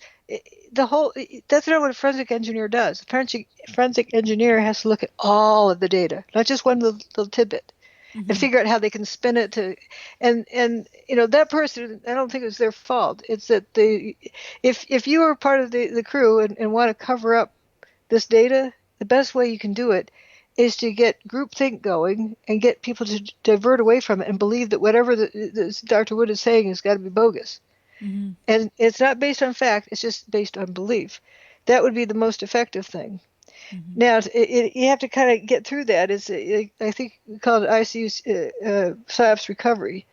And how to get people out of that is look at the evidence. Okay, what do you see? And you have to work on it as long as they need it that way. And you know, in this picture, where's the evidence? And then pretty soon you see at a certain point it suddenly clicks and they're out of their trance of needing to work on their talking points, and they start realizing pretty soon they see all this evidence around them, and oh my gosh. Oh, But it's up until then though, it's just like somebody who believes the story about airplanes and Al Qaeda and the buildings fall down, go boom, because of gravity. You know, you start showing them all this other evidence, and they're going to look at it. If they want to know the truth, they have to look at the evidence. Once they look at the evidence, they wait a minute, it didn't make a seismic boom when it hit the ground. You know, and wait a minute, where's the building parts? It's all powder here.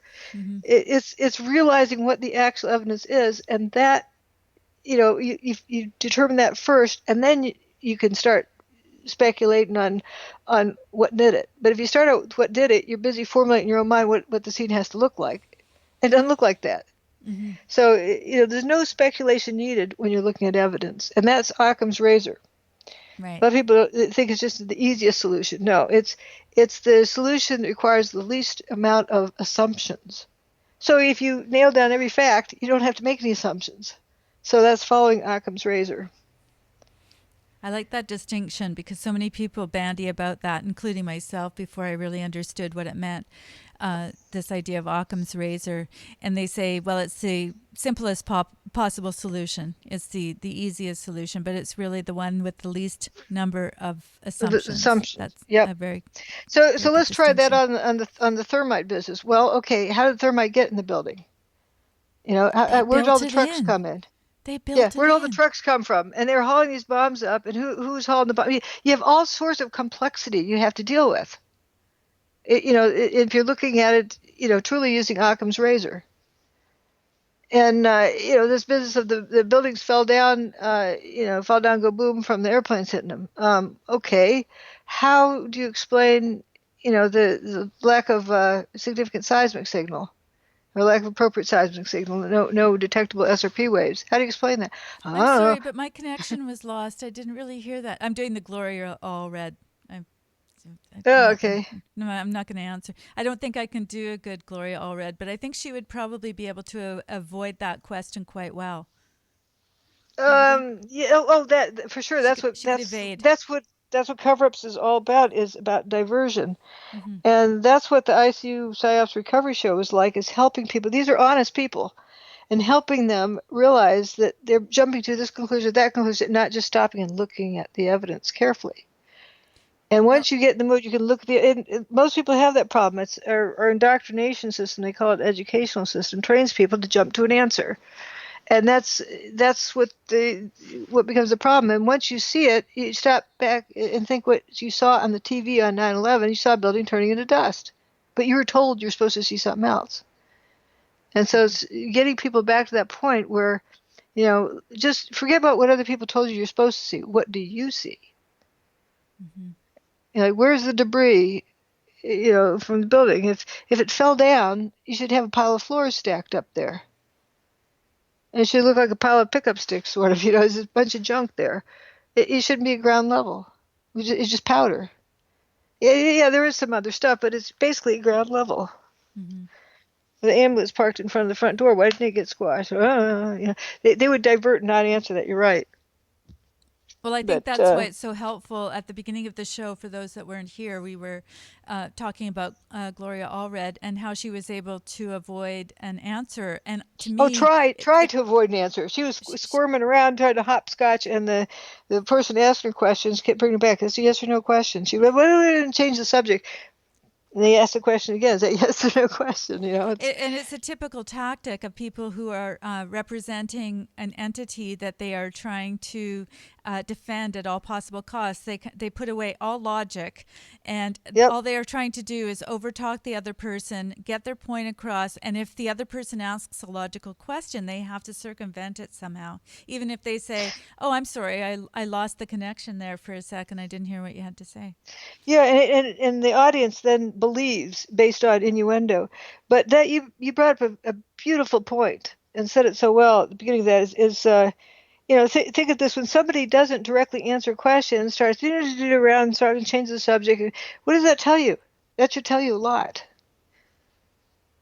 If somebody isn't instead wants to make it about pronoun use, or I'm not speaking about transgender, but just they divert off on a different subject, or want to argue about like somebody wanted to argue my book title is a theory.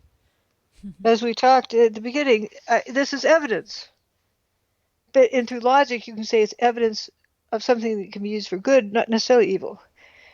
So it's worth studying. Kind of, it's this is evidence of what happened that day. It's not a theory. And also, it's you can use this from the evidence. It also shows that there's a technology exists that can do what was done, but this technology can do other things too that are good. So let's see how we can use it.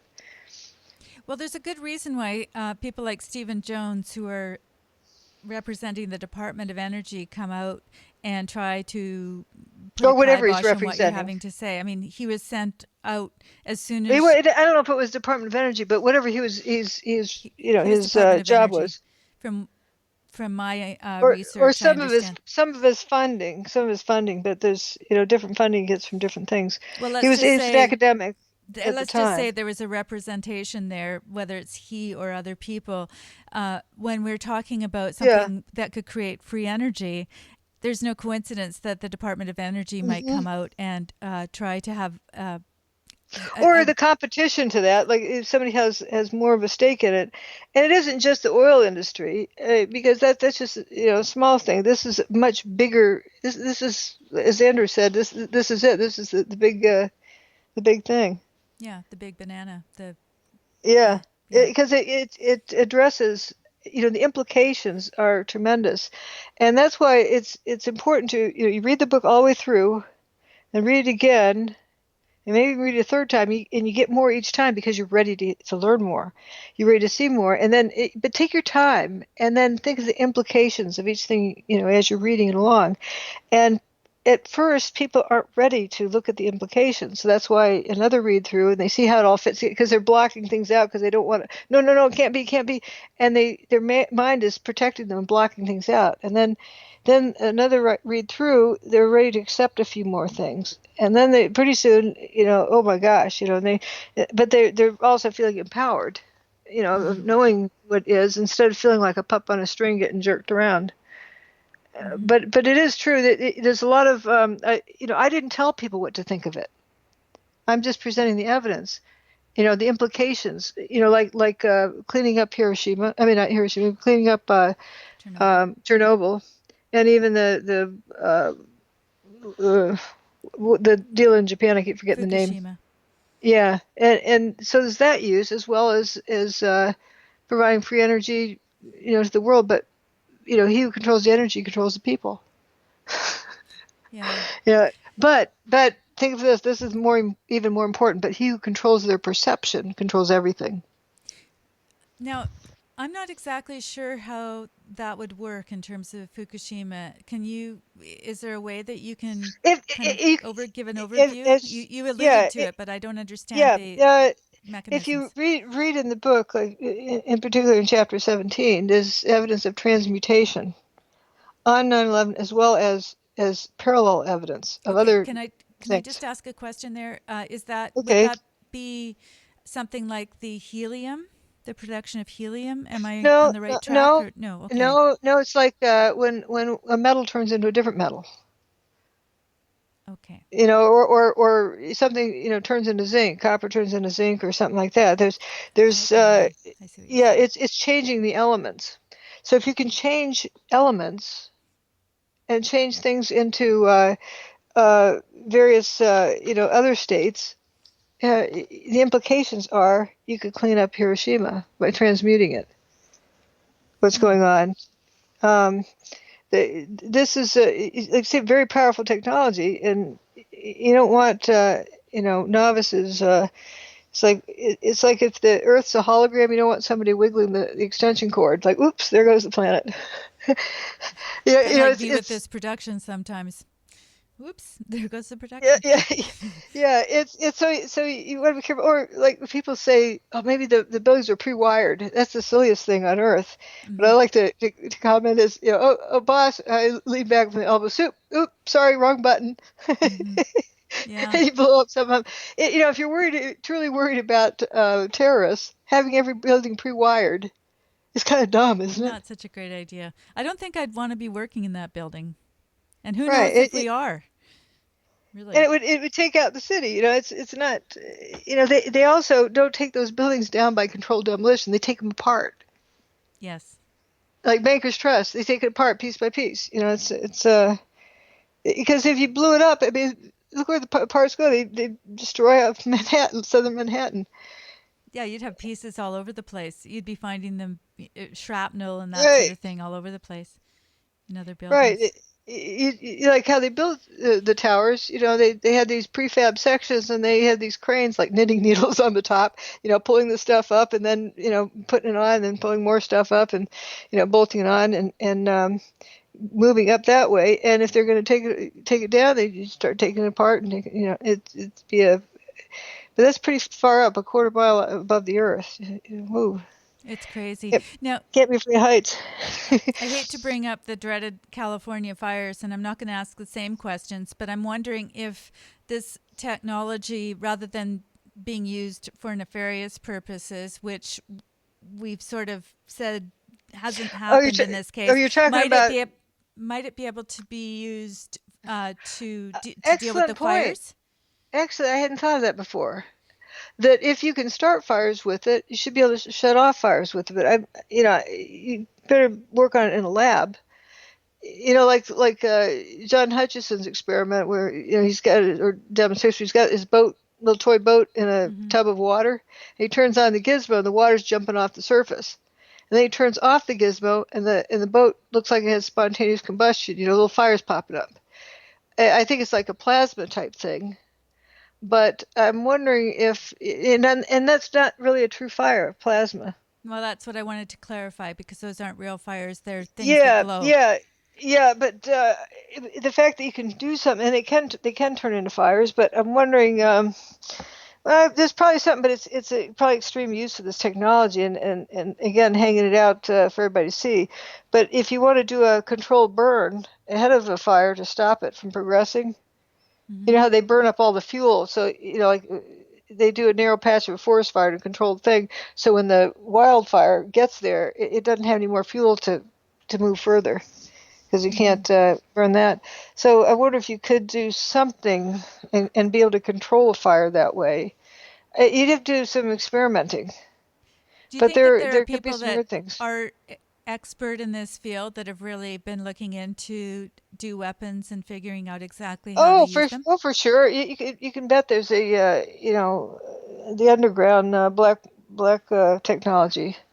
And we paid our taxes for it supposedly for years, the Star Wars program. But you think they haven't developed any technology, any modern technology for the past 50 years? You really believe that? That nothing came out of the Star Wars program? Hmm. Or Tesla, Um, for and, that matter. and actually, I do have absolute proof. This isn't just raw speculation. ARA, that's Applied Research Associates, on their website, I think they took it down after I pointed it out. They were showing how they were weaponizing tornadoes, studying weather systems, and figuring out how to use them for weapons. Tornadoes. Why always the So weapons? It's Oh, Stunning. hey! Remember how we're saying the difference between genders? Little boys, sticks become weapons. Everything's a weapon. Mm-hmm. Little boys and their toys. Sorry, that's jokingly. Don't mean to offend anyone, but the tendency, especially for governments, is how can we weaponize? How can we use it for a weapon? Exactly. Not how can we heal things? How can we make because Right. this there So, probably are healing properties to this whole the technology. If not this, other oh yeah, technologies for that have sure, already because been proven. it's shown that magnetic fields can have a healing effect. Well, Rife said that, and Yeah. So there's so evidence. so yeah. So it shows that this technology could have a healing effect on people, but you want to be real careful before you start unleashing something. You want to know what you're unleashing. But We should for have sure, mentioned that this before thing. 2001. We should have said, "Hey, you guys, be careful before you unleash that technology. Could But see, hurt people." this is the way I look at it. Is they demonstrated that to the whole world, Yes.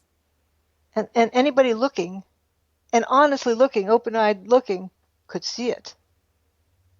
That is the most powerful thing of 9/11. I think it was Andrew who was pointing out originally that before, if you wanted to see this technology, you had to go to John Hutchison's lab and his living room, or whatever, and look at it there, but nobody else could. So everyone else had to either believe or disbelieve. You had to go see it for yourself. But on 9/11, it was visible to the entire planet. Hmm. That's powerful. It's so powerful. It's That's really why that's stunning. the subtitle. That's why it's the subtitle of my book is evidence of directed free energy technology. Energy was instructed, and it's free. It's that's unmetered energy. It's unbelievable. If you had to use regular metered energy, out of the electrical grid or whatever, no way could you come up with that much energy to destroy the buildings like that. It's impossible. Plus, it wasn't hot and all sorts of stuff. It shows that there's another set of physics that we haven't studied yet that's mighty powerful. So let's go study it. Hmm. And very useful. But is somebody always going to? I didn't realize that. It's yeah. If it's depending on who's in charge, are they always going to want to use it as a weapon? Should we have women in charge? So but I don't want to be gender biased here, but you know, instead of using sticks as guns, they use sticks as something to like a horsey. Well, you see, Little girls. this brings me to something that is a little bit off topic, but kind of relevant because I think what's happening here, under the guise of, say, the feminist movement or whatever it is, the norm is still a masculine identity. Yes. That you put on your power suit and you try to compete. There's the glass ceiling and all this other rhetoric is basically saying that it's still a man's world that you Hmm. can participate in, even if you're a woman. It's so denigrating, Yeah, and and yet and you people have don't. to So we're right. basically making women into these people that see that as the norm, and there are people like Hillary Clinton who I wouldn't want to be in charge because she's been weaponized. She's bought into that whole thing. I love that term. It's not that this we're not being gender biased. It's just accepting, the common traits. That you see in a 1-year-old, 2-year-old toddler that there's tendencies, and it's like what happens. The guys are stronger. They can build things. They can do things that women can do, but women can think differently. Like that. Senior project group I was supervising, where if they didn't kill each other, they're the best team there was, because there's boys and girls. Maybe you could Sorry, tell that men, story men, because women. I think maybe And I people hope haven't it's heard it. okay to tell it that they're designing something. I won't get into details, but No. they're designing something, and the boys, here's the deadline. Well, let's get the show on the road. Boom, let's get it done. I don't care if it's not perfect. Let's just get it done. And the girls are, oh, but we could do it this way. Oh, we could decorate it that way. Oh, I have an idea. We could do it this way. And the boys are pulling their hair out, saying, let's just get the thing done. And what happened was they came up with the best design in the time allotted. So the guys made sure they got it done in time, and the girls made sure that it was the best design. They were thinking all sorts of different ways they could do it, and the guys helped hone it down to the best. It helped them speed up the figuring out which was best, and that was it was an excellent combined results. It's not that one's better than the other; they're just different, and they were equal partners in this endeavor.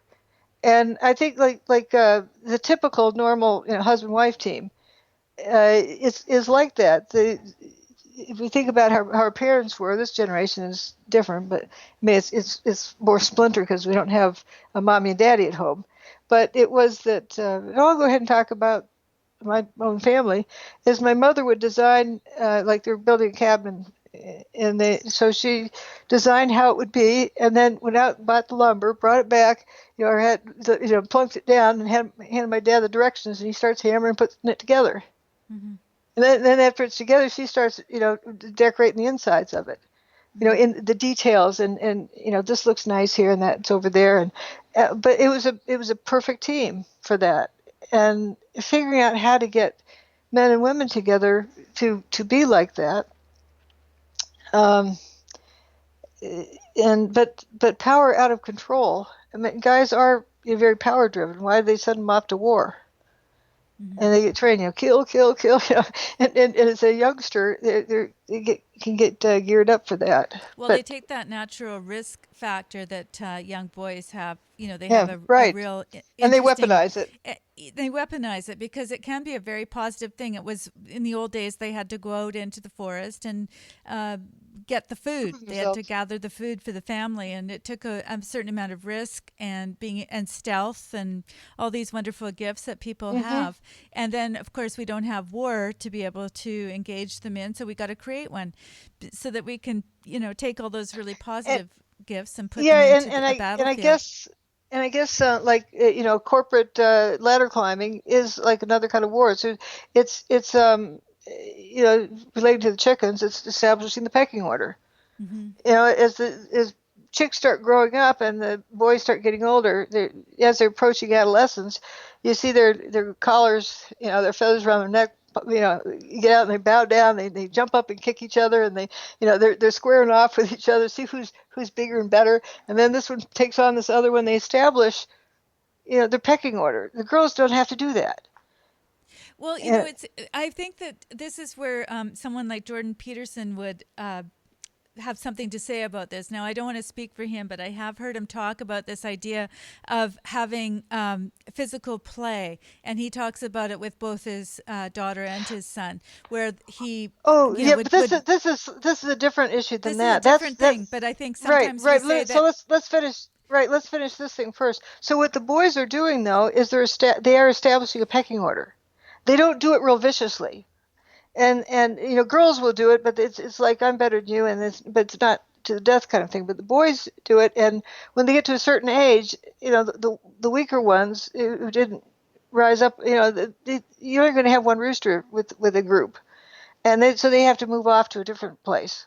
They take off and find somebody elsewhere. But if they're in a pen, then you got a little bit of a problem. So as the older they get, you got to send them out, or else you're going to have them killing each other, because I'm the big cheese. I'm the king of the jungle kind of thing, and that's what they're establishing. But they do it very low level, early on.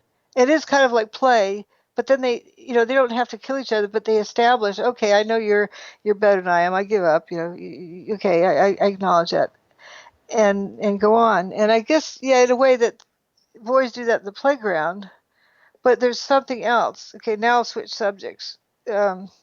But in the playground, that is a very important thing that we're missing now. And that's more of learning how to negotiate life. Like if a kid teases you, you punch him one, then leave you alone. And you don't get to do that anymore. Oh, you are so politically incorrect. But this is the problem, is that we have taken all of the competition out of everything. And under the auspices of we are trying to make it so that people aren't warmongers. But in fact, it's the complete opposite. When people are built up and confident of who they are, whether it's male, female, or, the fact that they can. Okay, I'll use my example today. When I was at a fitness class and I had not been to it before, and you're very self-conscious, and you're thinking, can I keep up with everybody? And it's really interesting how we have this competition that's going on inside of ourselves, but it's a good thing. It's helping our bodies to get As, stronger as and long our as minds to it's get stronger. right to a healthy, as long as it's in a healthy level, but it's a natural tendency, We and want to get better at something. or just to, if we're good at something, and if you're not, then you go do something different that you're good at. And in a way, high school is kind of like that. And I didn't want to play the game of that the girls play, in later years of high school, which is who's in with it, who has the cutest boyfriend, who's the most popular, who has the best outfit on today, who has the best hairstyle, and then they develop their cliques, their gangs that they move around with, and they like to turn their nose up at a different group. Oh, you're losers, and that becomes an important thing. But to them, I didn't like playing that game, so I went off and won bike races, and I knew I was okay. And you first cross the line, there's no jury to worry about. But these other people, they get very invested in this other thing, and of course they have a different avenue in life, and that's just what they like to do. Well, And this is the what people who, the school the system people is who, teaching us that. I mean, it's right. really trying to encourage that sort of thing. The identity politics comes out of that because, if you're not wearing the right shoes or pants Hmm. or whatever it is, you're out. And it teaches us that we want to be in, unless we're people like you are. And I would consider myself to be like that too. And I was like that in school. It didn't matter. And and this is what I think we're trying to get across to people is that if you Don't are play the game. don't play the game. If you're sure of what you believe, you don't need to. It takes a little bit more strength. And that's where I was going with this idea of, I could just sit in the background and go, I don't know how to do this, so I'm not going to participate. Or I can learn how to do it because I want to get in shape. And it's going to be hard and nobody can do it for me. And Hmm. we're living in a But world where other people are making excuses, it seems. yeah, like let's say you go to like even in gym class, at least mine used to have this, that you try running, they try track running and sprinting, and you see easily you're not good at it and somebody else is better at it. It's for me, I was okay with that because I know I can do well on the bike, and so the fact that I can't run a 50-yard dash, is the fastest in the class, didn't bother me. But there's other people who they feel really good about themselves for doing it, like I feel good about the bike racing, and so you find out what you like to do and what you're good at, and you do that, and that's fine. You don't have to be the best at everything, but there's competition where it goes, killer be killed. It's sort of like these political races where they do underhanded games, like the sexual allegations business, to get an upper hand. And whether or not you call that fair game or not, I mean, it's a psyop. It's not honest. It's sort of like a destruction of what our governmental political system is supposed to be. It's morphed into something else. But it's sort of like advertising, figuring out how to do underhand advertising and subliminal messages. Is that fair competition? I'd rather see people make a better product that people want. What they say about building a better mousetrap type thing, and or you compare it with, imagine like Little House on the Prairie type era, and you have a small town. If somebody was it Mr. Haney? No, that was Green Acres. Somebody would sell something that was like the snake oil salesman sell something that looked good, but it didn't work. It just broke, and you wasted your money. Word gets out fast, and people don't buy it anymore. If somebody makes something that's good, and it works really well, or nice recipe, everybody wants that. It comes back to community. But this business of how you convince people to buy something they don't want. I have a problem with that, with advertising. But that's how our world's become. But the cutthroat competition of, and that's, I guess, what it is about using the corporate mentality, climbing the corporate ladder, and that competition, it is turned into that other. Mm-hmm. Like dishonestly getting ahead because you can shortcut somebody else, and it's not an honest way of things, rather than who can build a better house physically, rather than who can minimize the amount of money paid on it and be able to sell it and make gobs of money, and then the house falls apart and too bad. Instead, I wish it was more like integrity driven but when you have this global economy, that goes out the window, because it's whatever you can get away with, rather than worrying about getting a good reputation for building a good product. Pride of Yeah. pride in what you do, but not, the word pride sometimes can take on its own connotations, but just that sense of satisfaction that this is what you set out to do. This was your vision. This was your goal. You have a purpose. And I think a lot of people are missing a purpose. And so they get caught up in the minutia, the navel gazing. And I think that's something that Jordan Peterson talks Yep. about. And that's what, like, that group that was tackling him, kind of, was to, when he was trying to go, they're just all circling around him and yelling at him. It was very, it would be very creepy. I would feel that you're ganged up on and you're not safe. It's like somebody is going to all attack a mob attack. Right. Anyway, going back to yes. the chickens again. Yeah, that's just what roosters do. But if left to their own devices, they go off. The weaker one, or he sacrifices himself. I'm not good enough, and he gets beat up and killed, and that's how it ends. But various other animals. But there's other ones that they negotiate. I guess it's was it dogs a good example?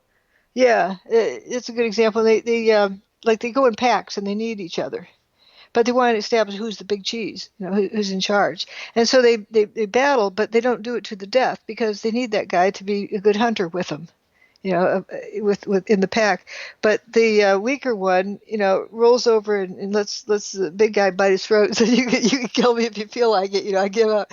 And cats do that too, to show they're submissive. I'm seeing it in mine. They let the other one, put their teeth in the neck, like they could bite him and kill him, but they don't. So okay, yes, sir, I know you're the big cheese, and okay, now we can be friends, and I'll work under you. Yes, I and, that with my we'll work husky together. and my cat. Somebody turned around. They said, "Hey, that the cat's in the husky's mouth," and I said, "Oh, they're just playing." But they establish an understanding that way, and I know mine don't do it so much now, but they used to. Like, one would grab the other one's throat, but like they could crunch it, but they didn't. And that's, I think, just in the one that submits and lets the other one do that, is saying, okay, I trust you. You're in control of me. I trust you. Okay, I kiss the ground you walk on, and then they get along fine. But it's establishing that kind of thing, and but only I think humans that could be that way. Well, they kind of are, but physically, like boys growing up, it's who can run faster, who can do this better, who can do it. They get that competition going in there. But when it starts getting to the corporate ladder, it's where it's underhanded stuff. That's not so good. And so I'm extending that to, okay, free energy technology. Would they make good decisions there, or it was like, how can I control somebody else with it? Rather than the good of the culture. And I think that maybe our culture needs to be matured better before that can really come out. Because who knows, the crew that launched it on 9/11, this technology, it was used for bad purposes. Like, see how much power we have, or whatever the issue is. It's in that it's mutual destruction if you're going to escalate that. Do you think that that's being used behind the scenes in terms of, I mean, other countries know that this was the case, and I think there are a lot of people that I've know seen it. what was happening on 9/11. I can't, of course, I can't say 110% sure of anything, but I see a lot of things that I'm very skeptical about that sure look like this. And other countries for sure have seen it.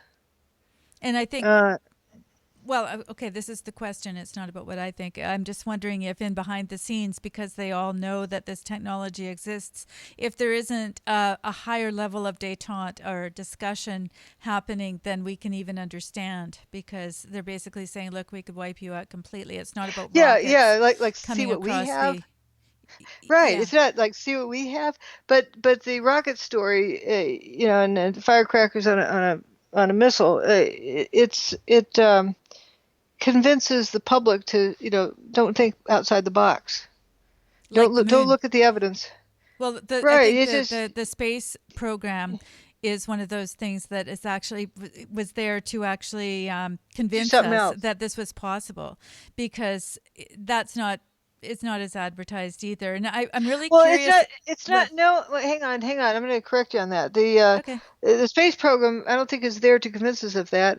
I think they had a sub-program within their so-called space program to, like NASA or whatever, to make you think that's what's going on in that building, so you don't ask questions what's really going on in that building.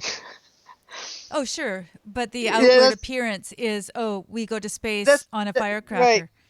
That's the cover story, and that keeps everybody happy and move along. Nothing to see here, and so they don't look at what's really they don't have any interest in looking at what's really going on. Look, how many employees does NASA have? They're not sending people to the moon or anywhere else. Why do they have so many employees? What are they really doing? Well, you see, okay, this is my theory, and I'm not going to go into this too much because we're kind of coming up to where we want to wrap up. But I just Hmm. want to put my theory out there, because Trump is now saying that he's, we're going to go to the moon and all those other things, as JFK Well, would say. And I'm wondering if he's calling their bluff, because I heard tell that he wasn't convinced completely that we'd been to the moon, but but we did you go? You okay. would know if you went. Well, I can say Sorry. we on behalf of Trump, because he's it's the royal Yeah, we in his case. I don't like that. Yeah, I don't like that we business. Sure. It's a the story that there was some human beings on the moon. It's Or it, that they got there somehow. Well, yeah, let's just yeah. say that there were a group of people in the 60s that decided that they were going to put human beings on the moon, and then went ahead with it for all intents and purposes. But it may not be as it seemed. And It I'm may be just that other things were already going on, and then it just became because somebody wanted to get a pat on the back. We don't know if people were even on the moon, right. But much less how they got there. to go back to what I'm saying about Trump, is I'm wondering if he's calling their bluff by saying, okay, sure, we're going to go to the moon again. This time, though, we have the technology to be able to watch what you're doing, and to see if you do get through those radiation belts this time, and to see if you're going to use a firecracker.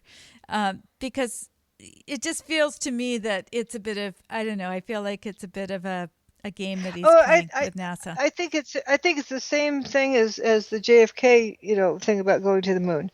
It's rah rah rah, get out in the street, on the curb by the parade and wave your flag, yay America. Mhm. It's let's say why the we is used. We this, aren't we proud of ourselves? Rah rah rah, and I think that's why we gets used. It's part of the as though you're a participant. Isn't that interesting how that works? The we gets used. Did we go to the moon? I didn't go to the moon. Maybe somebody working in some office got to go to the moon, or whatever. But if NASA, whoever is working on this, that's somebody employed for a job who's working in an office, who's planning something, and they're going to, hire somebody else to ride in something to go somewhere.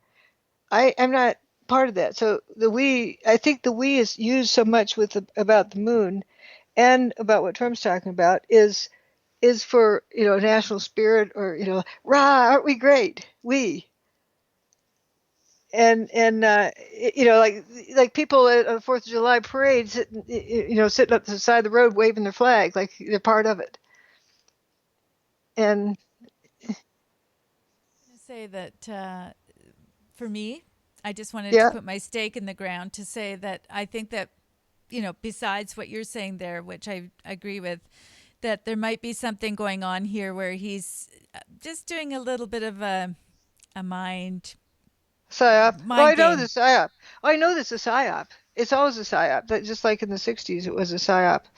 But the effect of it is bringing a nation together. It may not be bad, but I hate it being under the roof of a psyop. Uh-huh. You know, it worked in the '60s, and people felt proud that we were on the moon. I take credit too. You know, We. that's yeah. But I think that's why it was the big statement about we. You know, did we land on the moon? And because the white people can't handle it when you say, you know, the story they're given doesn't work. It's like you're calling somebody a liar that they weren't there, you know, that they didn't accomplish this. There's Good something. point. That's exactly how we get people to get on side with us because they're Yes, part of the inside the story. team. And if you Yeah, somebody an yeah. outsider comes in and says, "Oh, that didn't really happen," then you're going to hunker How dare down. you? How dare you? Yeah, so you can see that it's a psyop, but you know, maybe it's good. You know, better than war with each other. It brings everybody together, like everybody's part of this team they can feel proud of, instead of all this infighting of factions. Right. And so you know, who knows? But whatever it is you know, it pretty much a psyop, but maybe it's okay. I'll following with great interest. I'm not sure where they're going to start, but they're already there. They've got everything. Apparently, they've lost the tapes and stuff, but they could probably put that back together again. They could cobble their I'm sure technology back they have together. better scene, you know, where they film it or something. They can travel more easily Yeah, than well, Stanley's not around anymore, so what are we going to do? Who are we going to find? Who are we going to I don't know. call? You can use your cell phone to do videos, can't you? Sure, yeah. So just go up to northern Canada. Was it Baffin Island? Is that around that area? Pond It Inlet, looks yeah, you could go up there. okay. It looks just like the moon. The moon pictures we saw. I Who think know the actually difference? northern Alberta is where you want to go. Oh, It okay. So looks like you can find places Afghanistan. made of just rolling kind of hills and you know the kind of dirt is there. Nothing, you know, nothing's growing because you're up above the, you know, the Arctic Circle. And But don't you have to have it be it, exactly the same because now we have like a baseline. We've we've seen the moon. So it's got to kind of look like that. It's going to be hard. We don't have the Planet of the oh Apes set anymore. well, see they don't necessarily have to be at the exact same place, so that's why they can, you know, pick a different place than they filmed it last time. You know, True. Yeah, we're on the other side. We're not at the that's Sea why of right. Tranquility. We're on Well, but the I actually think that it ocean might of be chaos. around. Look at the, you know, Google Earth of around Baffin Island in Hmm. that area. It looks like it's the same kind of you know, dirt or whatever. Who Well, yeah, of knows? course, But if you go up there in the summer, you've only got like 4 months to film. to So, your filming, yeah. So you better you know, and then you know you take your winter coat off, whatever, and pretend like you're, you know, it's warm there. No wait, they're wearing their spacesuits anyway, so okay, that they don't have to worry about keeping warm. They can do it in the winter, well, I was except they have thinking, snow.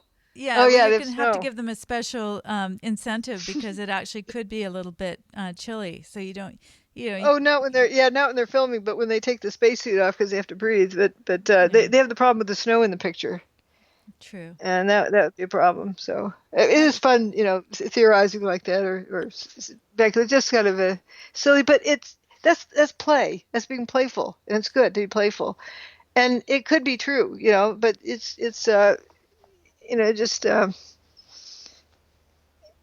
yeah, it is, yeah, it's a type of playfulness, Well, I think you know, play is that kind of something that we've speculation. lost in terms of some of these subjects and some of these ideas because we get so entrenched and everybody they're locked in, and now we're going to get mad at each other.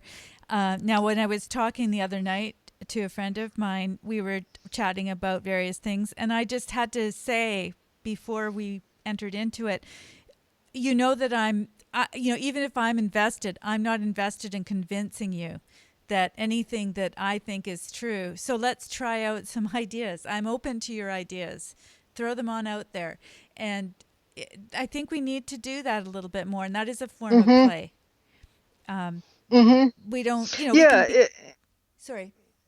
I was thinking of the deal with Hurricane Rita. This is after Katrina. Mm-hmm. And I was I think that it was that year. Or was it different? Anyway, it was the Hurricane Rita thing. And okay, so I'm now convinced myself that somebody can influence the weather and control it. And so, okay, let's look for the next one. Let's see if I can spot it. And so it turned into this play thing, and I was emailing back and forth with a friend of mine. I said, oh, look, see this blob over here in the ocean? They're going to juice it up, and they're going to rev it up as it goes through the playpen. That's what I call the Caribbean, where, that's where it builds up. I call it the playpen, where the thing, it starts getting active. Okay, then they're going to go mow down the tip of Florida. And then they're going to really rev it up into the Gulf and then mow down Galveston and go into Houston. And he's like, oh no, that won't go back there because after Katrina, the pressure system is going to keep it from going that way. But I want to do that. It was, it's fun. And okay, and then a few days later, I'm right, it's going that direction. And then a few days later, and then it gets, the playpen and revs up in the category 5 or whatever, or 4 or something. Then it mows down the tip of Florida. And it's in the middle of the Gulf, and it's revved up to a category 5 now, and it's aiming straight towards Galveston and Houston. I'm going, I'm right, I'm right. Oh my gosh, I am right. Yeah. So Yeah. I There had no comes a. idea where that came from. But isn't that amazing that I speculated and I was spot on, but I did it in a playful way with that, no stress. It was just, this was fun, Uh, and then I realized, how could I have had that in me, 2 weeks earlier, to call it just as it was. mhm. That was the freakiest thing. That was September 23rd. Then it at the last minute diverted up. Well, some strange anomalies in the satellite imagery showed up, and and but that's what it did. But see, it was still fun. Mhm. If I had to do it seriously, that wouldn't have been fun. It would have been staking something on it. But I can't control what happens. But just joking about it like that, it was a release of some sort. Yeah, it takes some of the pressure off because you know that it's out there.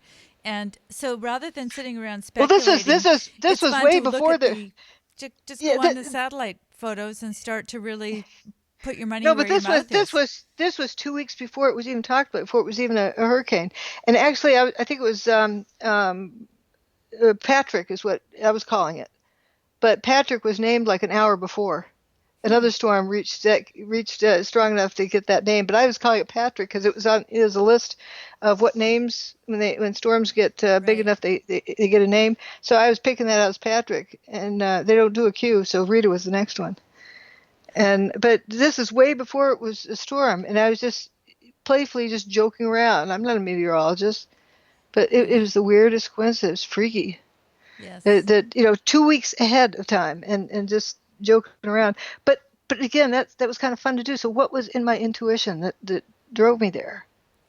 Well, it's a combination. We talked about this before. You Yeah. have a combination of seeing how other events have happened, how they've unrolled.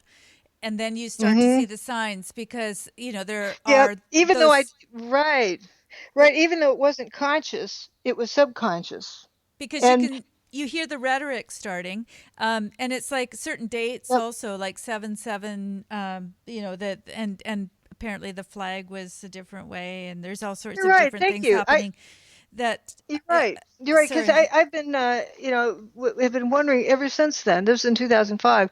Why, that freaked me out. That was spot on. Exactly what happened. I was forecasting it, 2 weeks ahead of time. And like, how on earth could I have done that? But you've explained it to me. It's yeah. Subconsciously, I was taking in this, the rhetoric and all sorts of stuff, and seeing what the normal patterns, but I wasn't doing it in a stressful manner where this is the truth. it Hmm. was it was play, so there was no stake in the game, but this is just running out of scenario. I have to also say for people that out there, I think that the people like Dr. Judy who are not involved in all this other distraction, whether it's television, Facebook, social media, telephones, whatever it is that's distracting us, it allows us when we get away from that to start really looking at things ourselves and without all the outside influences. And there are all these pundits that go on to YouTube shows and Mm-hmm.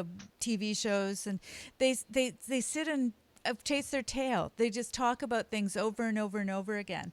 Whereas the people who are really discovering things are just analyzing like you do. You'll go on a satellite website and take a look at what's actually happening and use the skills that you have and Yeah, take a look and at I've what seen happened I've seen Little before. Haze before, and so it was just fun to say, okay, here's how the story goes this time. Just using what I knew, but not feeling like I had to make any big stake in it because I don't like the forecasting thing. That would be too stressful if it had to be for real. But other stuff that you do have, like for instance, how I came up with that chimeric thing being evidence that you can like Josie's transgender state. Mm-hmm. It easily explains that how you can have genitals of one gender and a brain of the other gender.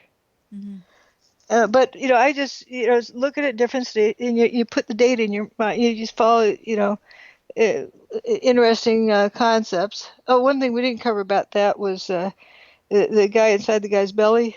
I don't know if we covered that. That you could reach in and shake his hand. That the twin was developing in this guy's stomach, or Right. not stomach, but his abdomen.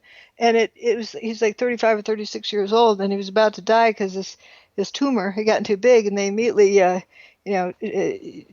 put in the operating room. They didn't even X-ray him, and then they cut in there, and as this pus and stuff moves out, and then the surgeon says he reached inside, and you could shake somebody's hand in there. Uh-huh.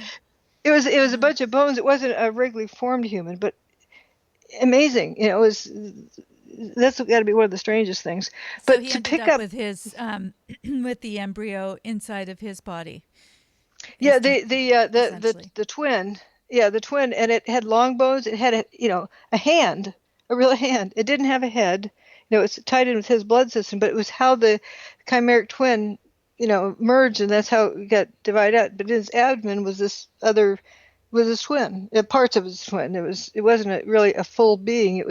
But there's plenty of bones, long bones, legs, bones, and arm bones and hands, and it is weird, and they weren't what the images I saw. It wasn't necessarily the right, location or something. It was just kind of all jumbled up in there. But it had grown, and it Mm-hmm. was like either 35 or 36 years old. So picking up stuff like that, and once you see it, you convince yourself it's real enough. It's not, move on. You don't fill your memory molecules with that kind of thing. But there is some real stuff like that. Okay, then you have that piece of information. Then the chimeras. I mean, you think of the implications. That's the thing. You don't listen to the end point. You're like, what's the answer? What's the answer? Just think of the implications. Like I said about people on death row after they came up with or also in life prison or whatnot, that they got convicted based on circumstantial evidence and eyewitness testimony and so forth. And now, with the creation of DNA tests, they go back and test them DNA and it doesn't match, and they let them loose. The Mm-hmm. implications there. And you start thinking about it. If somebody doesn't have their blood system, may just have one DNA, and then their kidneys another DNA, and what happens if you match the blood system's DNA with the with the replacement kidney? Is that going to be a problem? Mm-hmm. Maybe the kidney was a different DNA. Maybe it's going to reject that transplant kidney. Lots of stuff. Just think about implications of things. You don't have to get to an endpoint. Just the relationship of things. This, Patterns. yeah, and how things. Just the implications. Just like with what I found about what happened on 9/11, the implications of that is that we could have free energy. We could have, you could deal with Hiroshima and I mean, Fukushima. Yeah. Fukushima and Chernobyl, and various other things, and thinking outside the box, but with what you know that you don't have to have a conclusion. Just have relationships of things to each other that you know how things work, Right. Mm-hmm. and so you don't need to depend on somebody else's answer, but how I figured out about the transgender, there's part of it that's real, but this other thing where something's getting pushed is when somebody's angry. That's a different issue going Mm-hmm. on. Mm-hmm. If they're Well, angry about something. then there's something going on behind that where they don't have a lot of confidence in who they are and what they're thinking. There's something still unanswered as far as I can see that is unlike Josie, where there's a definite sense of what's going on. They Yeah, I understand know who it. I am. And if Yeah. somebody else can't deal with it, that's their problem. And they're Yeah, getting verification from other people. They're going to the doctor. They're talking to the mom. There's also they're able to weather the storm of that too, because there's a lot of implications. Even the conversation that right. she has with her mom, and says, "Well, it Do, would. you like Do me you better want? if I'm a boy? Would you prefer if I was a boy?" And is willing to entertain this rather than what you see with kids usually is they say, I don't care what you say, I'm going to do this. And it's a very defensive behavior. This is Hmm. trying to work it through and dealing with all of the peripheral issues as well. It's Yeah, a that's a good point. It is about thinking about all the implications of everything. Yeah, how It's the not other about person feels. and is it's not the answer. That's not what it's like jump all the processing and just jump to the answer. This is what the problem is with that. That Hmm. there's various implications you lose along the way. And so if you just experience life looking at just implications of things and ideas, and pretty soon you have a better understanding of things rather than looking to some guru or book or whatever you learned or Or talking points group list about groupthink. or what the answer is. Yeah. This is what I didn't like about that Jordan Peterson thing. It's just a group think. People get all wrapped up in it, and they all have the same idea. One is answering the sentence because they all have the same understanding. Whereas with Josie, if we're comparing the two ideas, you look at the evidence and you go, okay, this doesn't feel right. This doesn't look right. Or I'm preferring to get dressed up and do things that my sister likes to do. These are all evidentiary things. They're little hints along the Right. way. I talked with somebody earlier today who has both a boy and a girl child, just that age. And the boy isn't going to be remember when Josie says, "Oh yeah, I want boobs." Hmm. Yeah, the girl, yeah, that's what she wants, and she's about that age. And the boy would never do a thing like that. Hmm. Yeah, no interest in that. And it's yeah, somebody could play along for a few weeks, but they're not going to do it for 10 years Well, I'm going to be without doing wavering.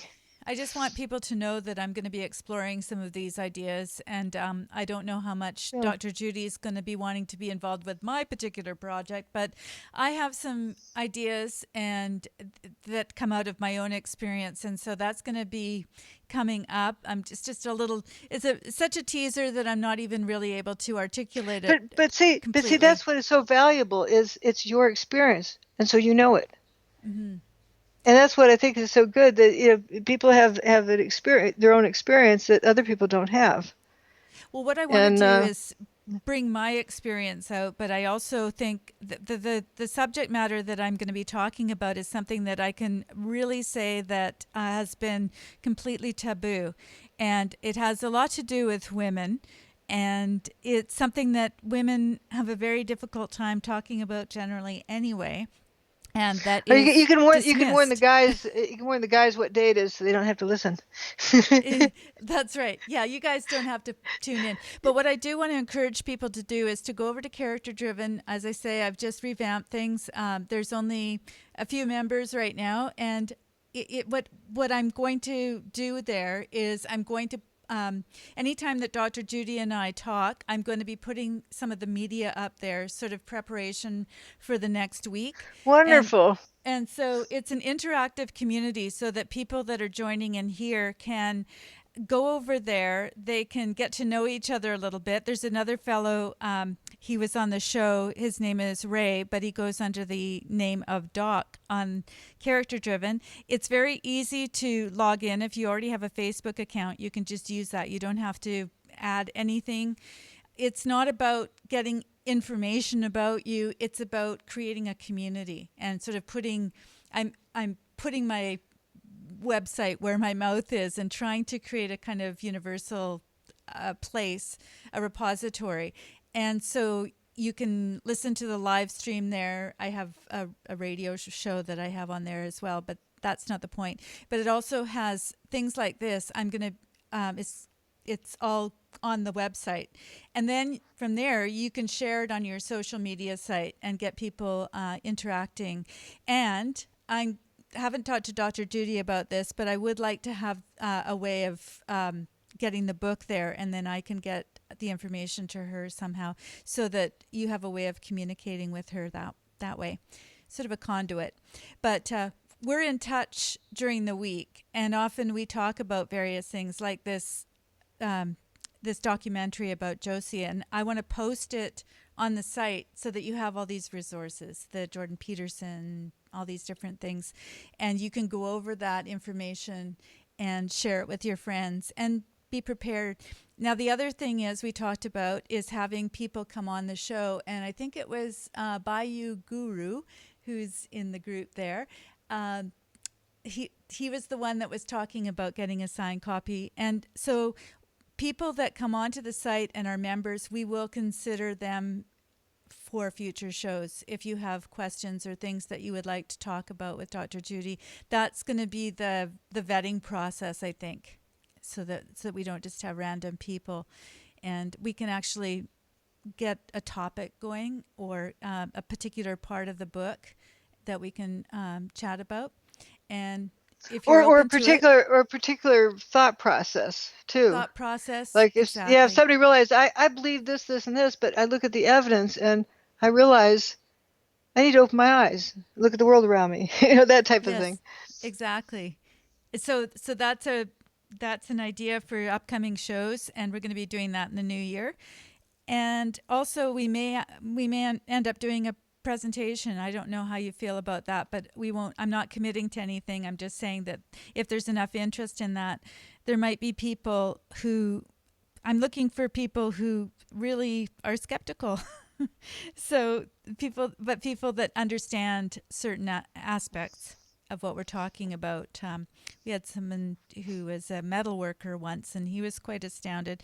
We had a fellow engineer, Julia Davis, who some of you might know from her work, and she came on, and people like that can ask questions in a very informed way, not just kind of Yeah, that is good. not just wacky. Well, I who think am I to talk about wacky people? also I want to thank you for doing all this work. With the website that you have, and being open to exploring these different things. That's makes the world better. Well, I feel Because that about you. My term is or my phrase motto, I guess that's what I'm looking for, is life is just a set of experiences. So the more experiences you have, the more life you have. Mm-hmm. Mm-hmm. And so exploring different things, not somebody else's punchline or talking points, but actually just understanding things you didn't really know about, like animal behavior, and just that's interesting.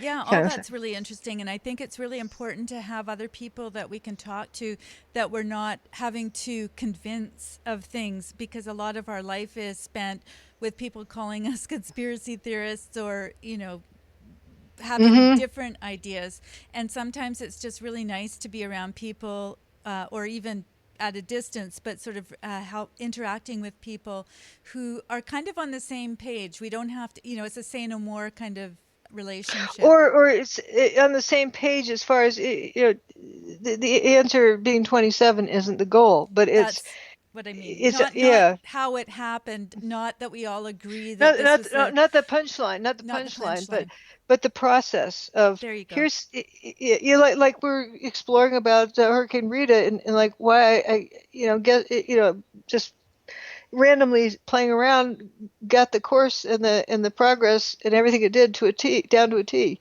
It's, where's that from? It's just exploring that, and then you brought up that incorporating all of your previous experiences. Yeah, that's what, but not being under the gun.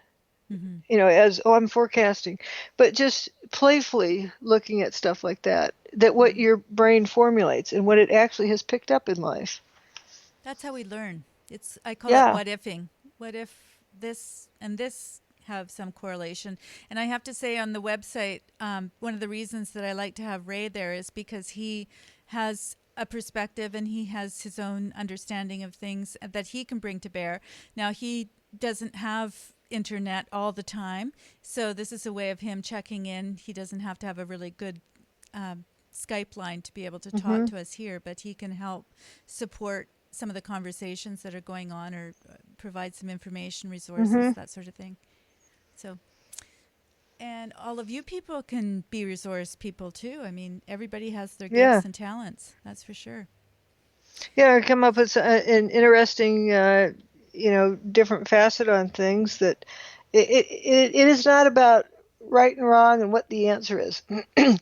And like our school system, what do you call it, indoctrinates people into. It's about, how things are related in life. This has this effect on that, has that effect on that.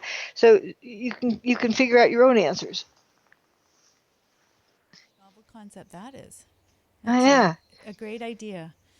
Well, I'm going to wrap up with us on air, and I'm going to thank people very much Excellent. for tuning in. And I'm hoping, again, that you will go onto the website, carry on the conversation, check in during the week, and then next week we'll have.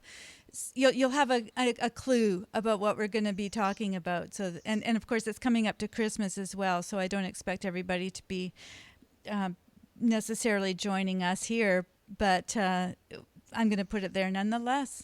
And if you, We could have some fun with that. we could have some fun with just, we can put Right. anything we want. And the good thing about this is there's no advertising on the site, and it's private. I mean, as private as you can be on the internet, but it's a community where you can know that there's not just going to be a whole bunch of other people joining in. It's the people that want to be there, and they're being protected, I guess, in a certain way. I guess that's from all the advertising It, and it isn't it isn't like a troll site, with magnets precisely. to pull in trolls. Yes, and I monitor it for who can't, for spam and for who's able to actually register on the site. And you have to be registered to participate. But as I say, you can also participate through, if you have a WordPress account, if you have a Facebook account, you can just use that to log on and just have a username, and we don't need to know who you are.